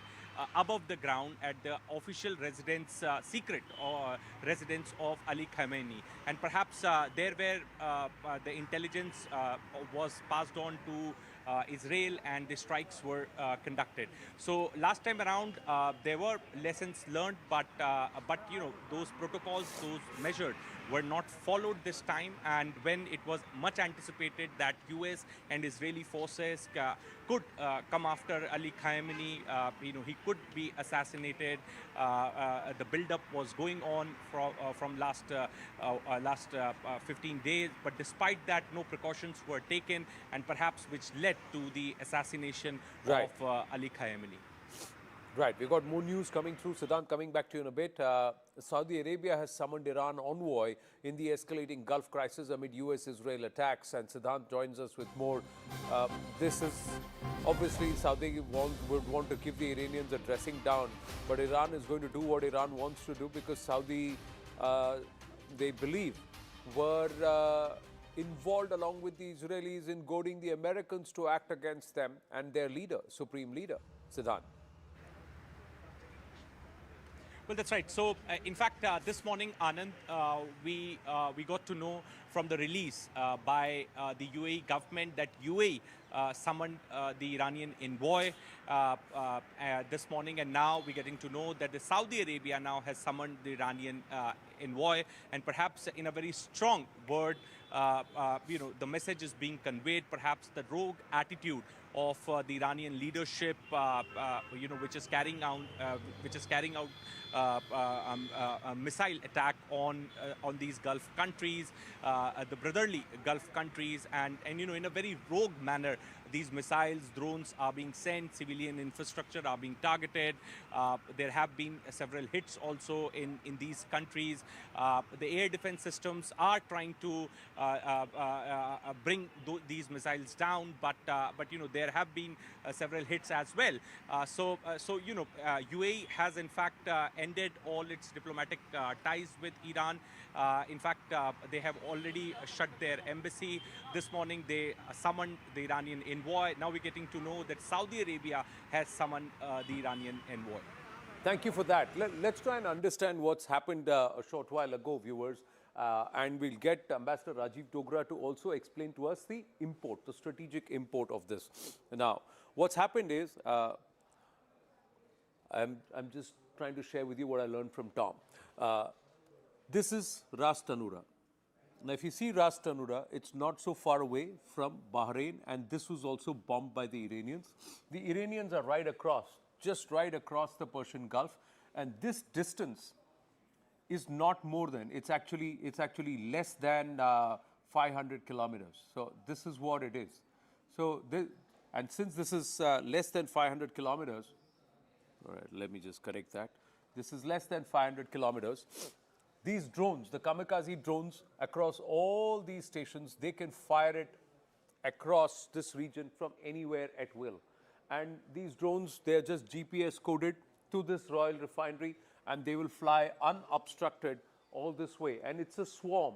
So the air defense systems cannot shoot down all of them. So if they send across 500 drones, even if 300, 400 are shot down, the remaining 100 can cause enough and more damage here. And that's exactly what's happening. The other part, the Saudis have a huge amount of territory to cover. There are also bases here. And for the Iranians, this is low-cost warfare, comparatively.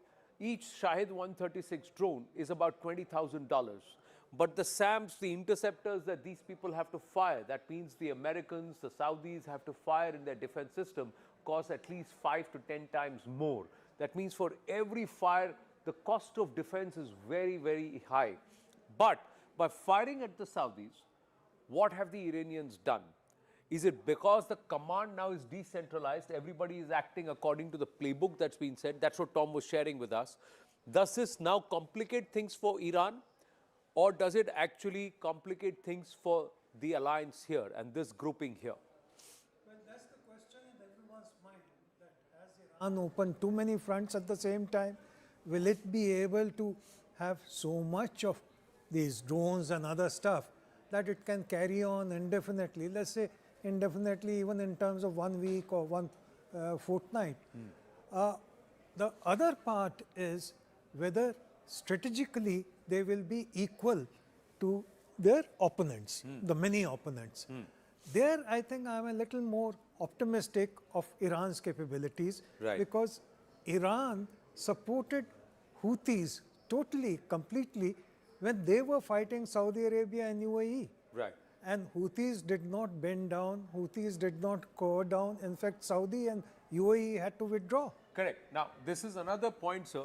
The Houthis need not be firing from here. So it's not necessary that the drones have actually come from here. If the proxies in Bahrain and in Qatar have fired this from here. So that's another point, because we don't have the confirmation if the proxies are active in this region. The other thing, if all these countries have got bases, let's just squeeze this a bit, and if I can squeeze this a bit, this is Saudi Arabia, there's Bahrain, there is Qatar, there is the UAE, and then there is Oman. All of them have bases, US air bases. So that means they're all in alliance with the Americans somewhere or the other, or they've been forced. And then there is also Kuwait somewhere here in the mix, which is going to reduce the size, and you'll find Kuwait also coming in. Yeah, so there is Kuwait. Kuwait had it downed a few F-16s. That's because the Kuwaiti systems are not talking to the Bahraini ones or talking to the Qatari ones or the Saudi ones, and a joint military operation with the US and this one, they have no clue who's firing at them. They're blind. Now, is this something which they should have gamed? But the Iranians seem to have figured out, and they're using this to confuse the opponents? That's very important, Anand, because there are a couple of points here. Despite the outward appearances that there's a GCC, Gulf Cooperation Council, and that they meet regularly and have some kind of a cooperation even on the defense matters, the fact is they are deeply suspicious of each other. They have not had the kind of cooperation which you are referring to in defense terms. The second thing, and that is more important, while a Pakistan-type Shia uprising may not have happened in these countries, but the fact is that there is a large Shia population in each of these Gulf countries. They may not come out openly, but who is to rule out the sabotage part of it? Right. So Gulf countries have to consider very carefully before they get on to an open fight. Abhi, what is also happening is there is a huge traffic pileup of ships here because this place is closed. This is the Strait of Hormuz. So this place is closed. There's no traffic. So there is a pileup here of ships. There is a pileup here of ships. And again, there is a huge buildup that is happening. There will also be slowly ships that will start piling up here because they will not know where to park. So they'll have to pile. This is Pakistan, this region. The Chinese are quietly watching. We have not talked about the Chinese. You have said that China is sharing intel with Iran. Absolutely. Iran plus China intel. Now this is similar to Operation Sindoor, where China was sharing intel with the Pakistanis. Now, the Americans will be watching this. What happens? Will China and Russia actively get into this game? Well, China and Russia may not jump into an actual war, but China, even before the war started, had sent a huge amount of airborne supplies to Iran. Okay. And right from that stage, China had been helping with intelligence information. Not just satellite information, I think there were other means also which China was supporting. Russia has issues of its own in Ukraine, so it may not actively actually get involved in the war because it was depending on Iran to supply it drones. But Russia has given other facilities to Iran, including, I think, some satellite information. Right. The other question which we have to ponder about is that if Saudi Arabia, for some reason or the other, decides to join the war, then please remember, there's a Saudi Arabia and Pakistan pact. Will Pakistan jump in openly? Pakistan is already allowing USA to use its airspace and soil to attack Iran. Yeah, but what are the Pakistanis going to do? Pakistan, because Pakistan has issued. Pak has issued a statement, beg your pardon, I'll just clean that up. Pak has issued a statement in favor of the Iranians. They have in favor of the Iranians, but they have, like you said, pact with SA, pact with Saudi Arabia, Republic of Saudi Arabia, plus Pak. Okay? And then Pak is also saying pact with Iran. So what do the Pakistanis do now? And then they are giving bases to US. Bases are here, Karachi, everywhere they are giving bases to the US. So what happens in this regional dynamic? What does this pesky neighbor of ours do? Pakistan, meaning Shehbaz Sharif's statement yesterday, the timing was interesting because it happened after Pakistani forces and US Marines killed a number of Pakistani Shias. Right. So that was to cover its base domestically. Right. But the physical fact is that Shehbaz Sharif is just a puppet. Right. He does not count for anything. And his statement was not taken seriously by Iran. No. Iran knows that Pakistan is giving airspace and its bases to USA. That is why Iran had also... Did he say to calm the Shia population in his country down because they were going berserk on the streets? Exactly. That's what I said for domestic purposes. But Shia population in Pakistan is already alienated and they are significant in numbers. They have been discriminated against politically, economically, in every sense. Not as badly as Hindus and Christians who were decimated, but they are discriminated against. So Pakistani establishment is now getting restive that what if there are terror attacks by some of the Shia elements. And then if you look at Afghanistan, Herat, and all these regions, they have a connection with the Iranians. There is a sizable Baluch population in Persia, viewers. They will also want to assert themselves. So what's going to happen in this region is a big question. There is trouble even closer home for us in Jammu and Kashmir, where there has been trouble in Srinagar that's been reported. But we'll move to other news that's just coming through. The United States, Bahrain, Jordan, Kuwait, Qatar, the Kingdom of Saudi Arabia and the United Arab Emirates have issued a joint statement, and they strongly condemn the Islamic Republic of Iran's indiscriminate and reckless missile and drone attacks against sovereign territories across the region. They have warned Iran against escalating the conflict further. Akanksha now joins us. Are they going to just stop at a warning, or does this mean that these nations who are often at loggerheads with each other, involved in proxy, battles with each other in Africa and also in this region, may now just combine ranks against the Shia nation of Iran? Right, that's a very key question. How will the US allies in the Middle East now choose to respond? Will they play mute spectators, as there are civilians which are getting targeted, even though many are claiming that the actual targets are US assets and not civilian targets? But eventually the kind of collateral damage that we are seeing play out, whether it is in Kuwait, UAE, Jordan, Bahrain, they are all bearing the brunt of this, because remember, you're looking at various civilian locations, especially the airports getting targeted, Anand, and that is of course going to also impact the inflow of tourists and expats. But more importantly, they've all joined hands with the US, because this statement that you have just put out there has been put out there by the US State Department, which has in fact condemned this. They're saying that we are calling for diplomacy, we are calling for negotiations, and we will not take any killing or targeting of the civilians or the military assets. We'll have to see if these US allies are going to respond or not. Right. Thank you for that, Akanksha. We got more news coming through, so stay on. We'll come back to you. Rafal Grossi. Rafal Grossi, head of the International Atomic Energy Agency, IAEA, has said that there is no indication so far that Iran's nuclear installations have been hit or damaged amid ongoing military tensions. Grossi added that radiation levels remain normal, with no elevation detected in countries bordering Iran. However, he warned that the situation is very concerning, cautioning that a potential radiological release cannot be ruled out, a scenario that could force evacuations on a scale of major cities. Akanksha now joins us more. He's saying all is well as of now, but it need not necessarily be so if this continues.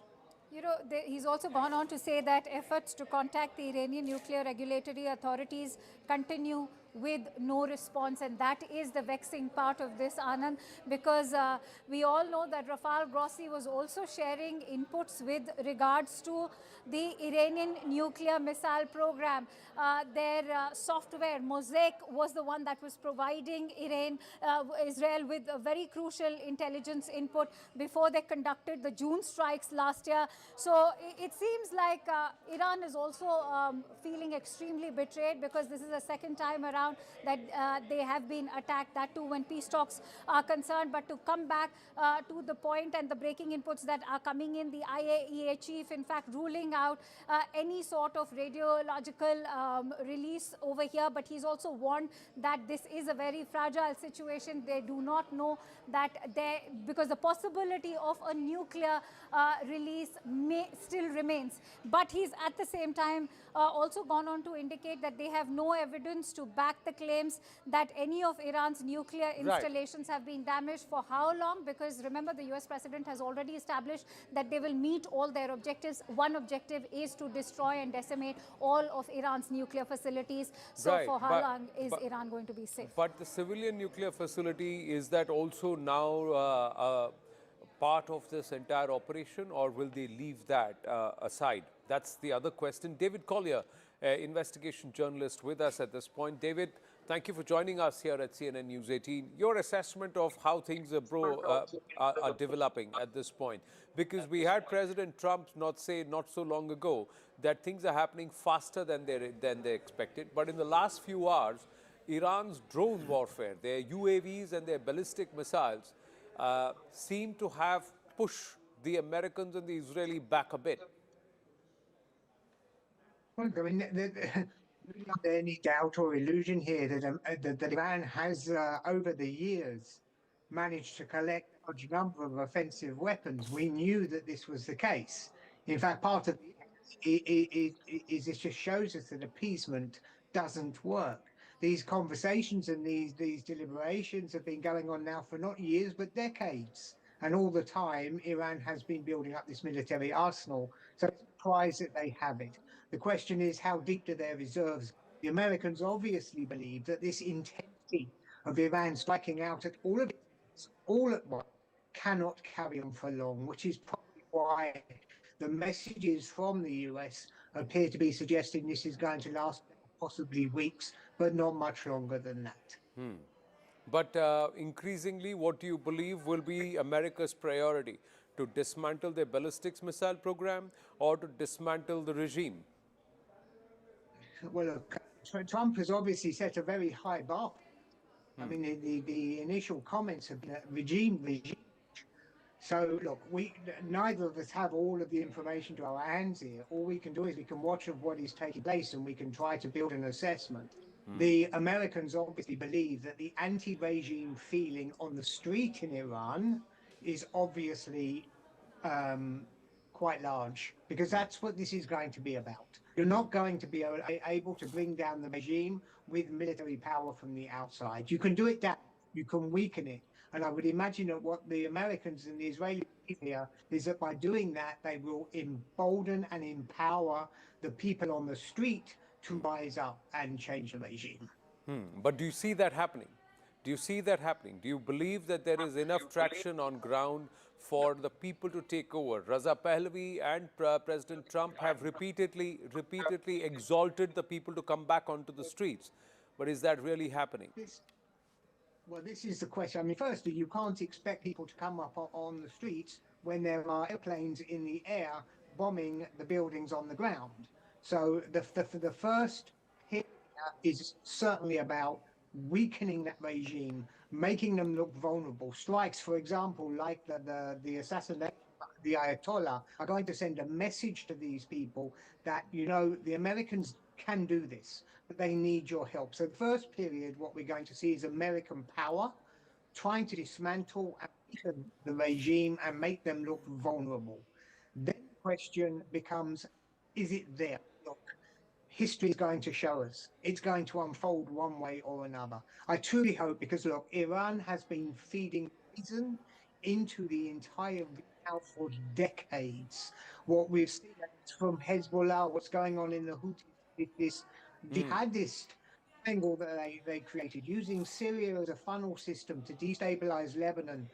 This is what Iran has been doing for decades. So we can hope that this is the case, that the American power will bring up the street, and the street will actually change the regime. Whether it's going to happen or not, I really cannot tell you. But Iran's proxies, and Iran also seems to be fighting a low-cost war, and also they are trying to bring the Americans and the Israelis to play to their strengths rather than the other way around, because the mix of UAVs and ballistic missiles seems to be befuddling the defense systems that the Americans and the Israelis have put together in this region.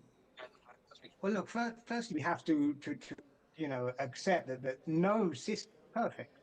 You cannot stop all of these missiles coming through, and there are various means to try to get the weapons.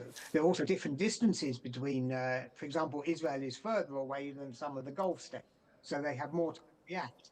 Look, nothing is hermetically sealed. There will be some missiles getting through, but I still believe that the amount of weaponry that the Iranians are firing and the smaller amount that's getting through suggests that Iran cannot keep up this intensity for very long. It just can't. It does not have the reserves to be throwing hundreds of missiles, all of their neighbors, consistently for a long period of time. At some point, the Iranian reserves here of the bigger weapons, the more dangerous weapons, are going to start.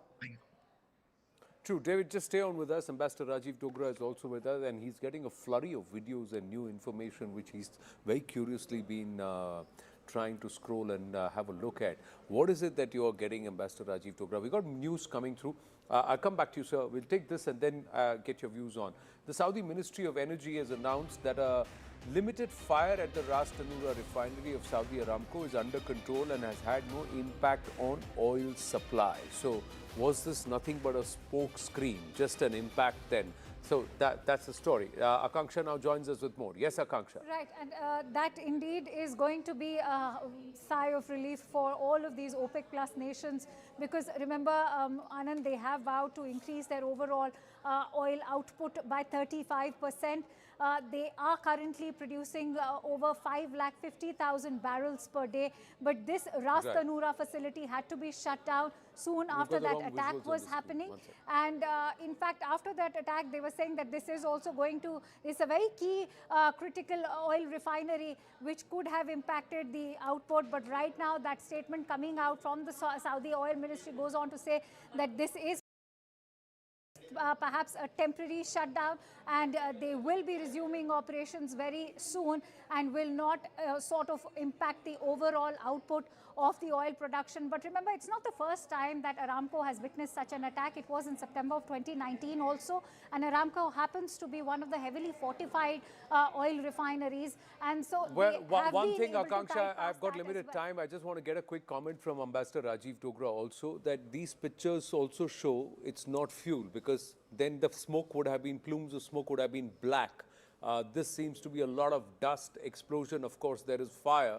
Some amount of fuel maybe, but not large amounts of fuel. Ambassador Rajiv Dogra. Yeah. Exactly. As anyone who has seen a large refinery, including those in India, they have these automatic cutoffs that even if one part, and oil is hugely inflammable, still, even if one part is struck, then the others are not damaged or not put under fire.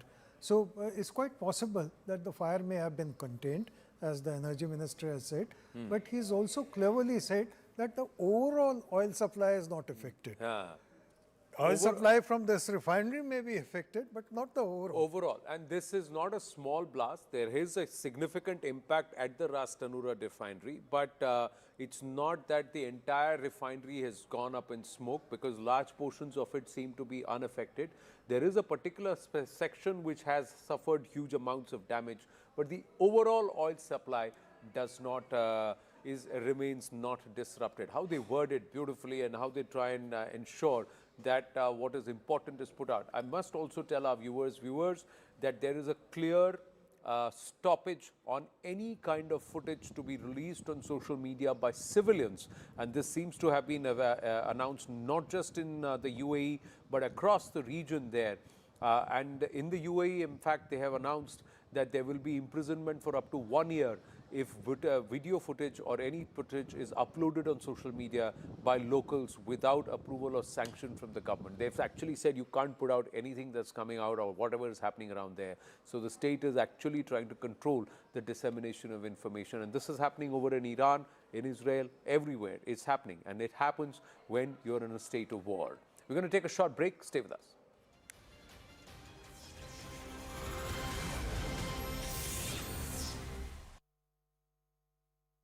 That's exactly the point that we've also been discussing, and Tom was also saying that the target is meant to be these US assets in these ally countries, but because these are densely populated areas, they are inadvertently hitting civilian targets, because if civilians were indeed the target, the casualties could have been in hundreds. That is, to use the American terminology, collateral damage. Right, right.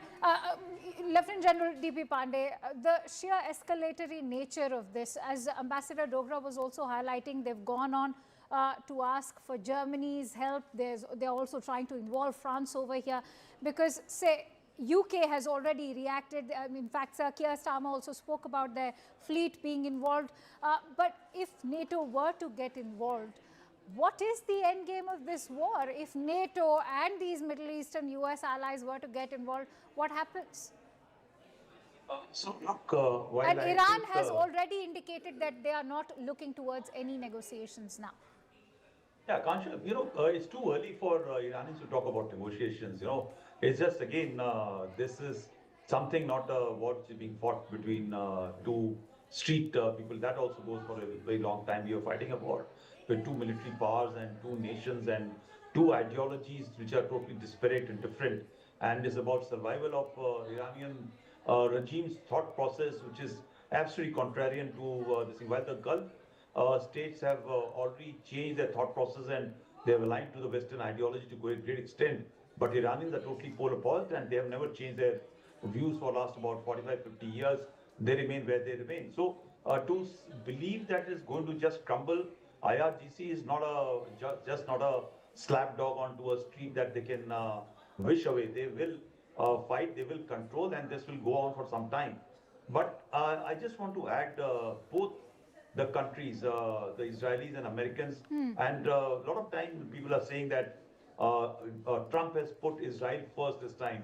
I don't think so. I think it's a war of Americans with Iran, and it is something to do with the Chinese. It is just not about Iran itself. Yes, So I'm let's glad you said that. put out. Yeah, so I think I told last time also on your this thing on your channel, but American immediate political objective is to change the strategic orientation of Iran.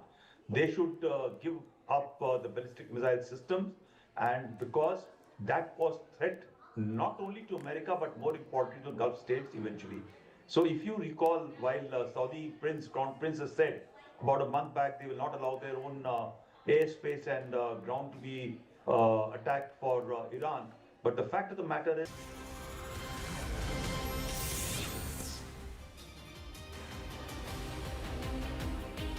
Back live with our coverage on the fury in the Gulf. David Collier with us, Ambassador Rajiv Dogra with us, and let's ask them this. How did the Israelis and the Americans get so much intelligence, that to ground intelligence, unless there is a mole within, very, very higher up within the entire Iranian regime, David? You are the investigation journalist, so tell us. And this is not a mole. This is, we're talking about a regime that has millions of people inside the country who are opposed to the regime. I'm just going to ask for some fallback audio in the studio so our Ambassador Rajiv Dogra can also hear you. Yes, go ahead, David. Yeah.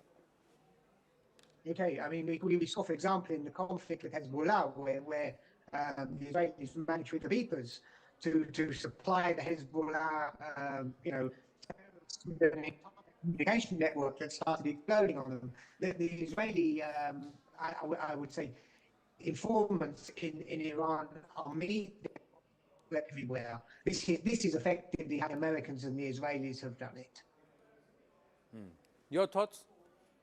Well, I think it works both ways. Yes, of course, Mossad claims it has a considerable network, and all the actions by Israel and Iran over the last couple of years point to that fact. There have been some very, very daring and adventurous attacks by Israel in Iran. So it cannot happen without having human hint. But on the other hand, Iran must also have some Palestinian moles within Israel. That is why, besides the satellite intelligence that China is providing, it has reasonably accurate information about where the Israeli generals are meeting, because there's a report that one attack took place on that particular meeting. So it works both ways, and it's also a lesson for India that we may have good information all through, we have excellent agencies, but there is need in this present day world to have 100% accuracy. Yes, and to have precision hitting like the BrahMos did, that this is not something that both the Iranians and the Israelis have been able to do, and neither of their air defense systems are impenetrable. The Israelis are now seeing that their three-way defense system that has arrows, that's got David Sling and also the Iron Dome, it's quite vulnerable because there have been a lot of hits that have happened. Meanwhile, drone hit the British military base in Cyprus, and locals and UK officials are confirming this, that there has been a hit at the British military base in Cyprus. So clearly this after the UK came out and said that they will offer logistical help to the Americans. Sanjay Suri is joining us live. Sanjay, you were in Beit Shemesh. What did you see? There is a lot of debris, 9 people killed, many injured. That death toll could go up. It was a civilian area not far away from an Israeli military installation. But where are you now? And are those projectiles still flying in the skies? Is the Israeli defense, air defense, working well?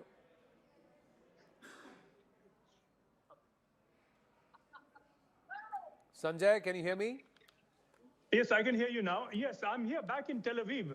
And Beit Shemesh was, of course, a tragic incident. This was a direct hit on a synagogue. We are told that there is a military base close by, but there's a military base close by to almost any place in Israel, depending upon how close you measure close. So we do not know whether this was intended, whether this was a miss-hit, whether it was aimed at a synagogue. What is certain is that in one attack after another, the famed Israeli defense system is not quite working in as foolproof a way as a lot of us had imagined it would. So there are chinks in the defense, and the Iranian missiles are getting through. We heard a lot of threats from very senior Iranian leaders that they would be able to penetrate these defenses, and we were not certain whether that was due rhetoric or whether there was some substance to it. But this is just now the very start of this. This is going to go on for weeks, if not longer.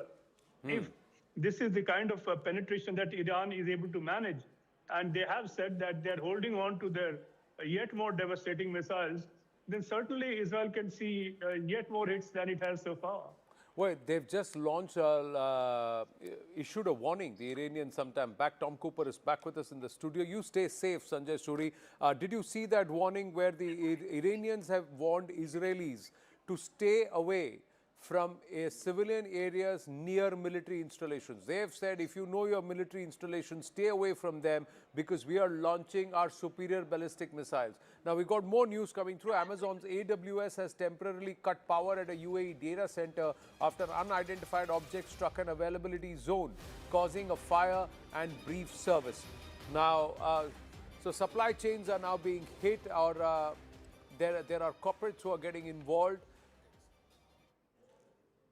Akanksha joins us with more. Yes, Akanksha. So you hit the nail on the head, Anand. They're saying that their availability right now and perhaps their services are going to bear the impact of. And at roughly 4:30 a.m. is what the local time that's being reported so far of this entire attack was. This was the Amazon data center in the UAE. So UAE, as you can see, is bearing the maximum brunt of this. It also happens to be one of the key sort of hubs for commerce and trade, and we'll have to see how they will be able to go ahead and even protect their supply chains right now.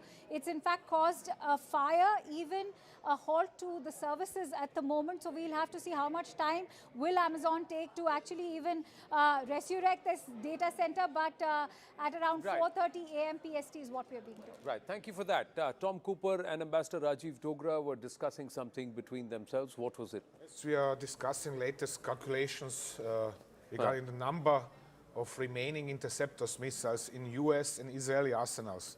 And if Iranians continue like this for 2 or 3 days, the Americans and Israelis are going to run out of interceptors, anti-ballistic missile interceptors. Yes.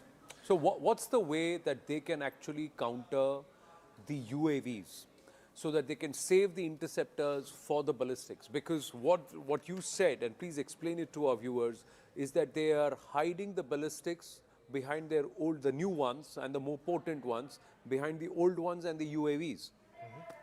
If you permit me to move over please, to please, the map. please. You don't need permission. It's all yours. Easier to explain. Yeah.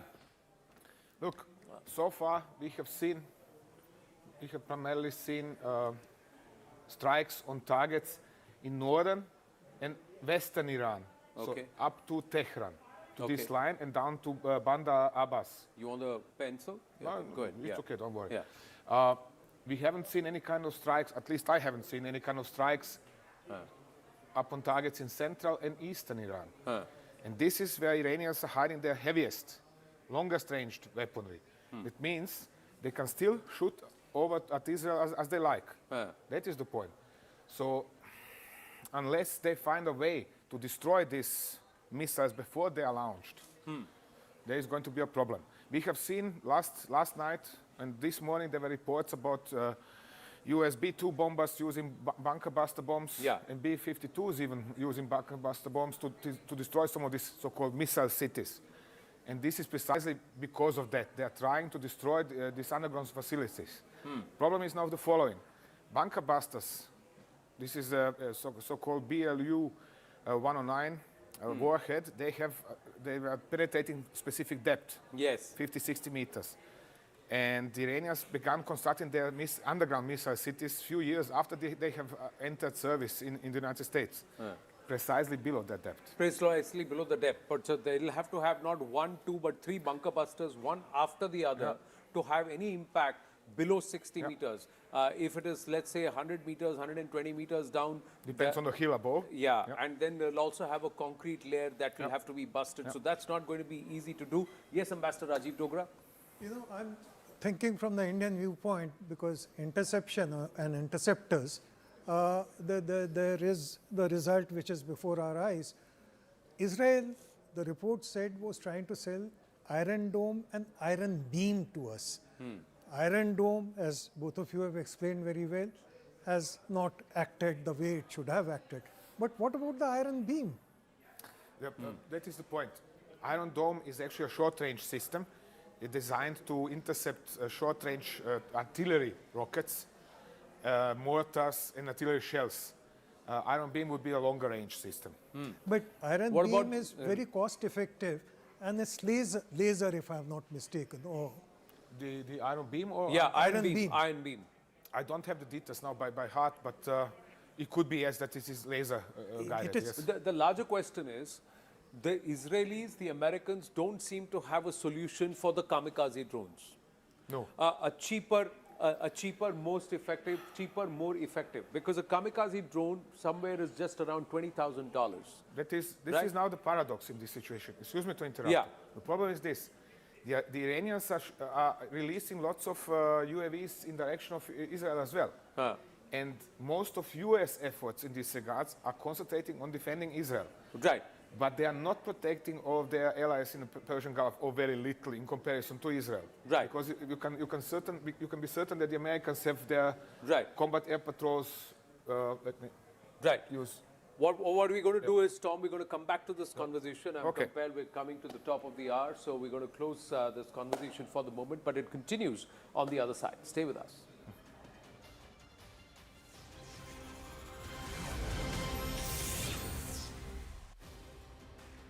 That's exactly the point that we've also been discussing, and Tom was also saying that the target is meant to be these US assets in these ally countries, but because these are densely populated areas, they are inadvertently hitting civilian targets, because if civilians were indeed the target, the casualties could have been in hundreds. That is, to use the American terminology, collateral damage. Right, right. Lieutenant General D.P. Pandey, the sheer escalatory nature of this, as Ambassador Dogra was also highlighting, they've gone on to ask for Germany's help. They're also trying to involve France over here, because, say, UK has already reacted. In fact, Sir Keir Starmer also spoke about their fleet being involved. But if NATO were to get involved, what is the end game of this war? If NATO and these Middle Eastern US allies were to get involved, what happens? And Iran has already indicated that they are not looking towards any negotiations now. Yeah, Kansha, it's too early for Iranians to talk about negotiations. It's just, again, this is something not what's being fought between two street people. That also goes for a very long time. We are fighting a war with two military powers and two nations and two ideologies which are totally disparate and different.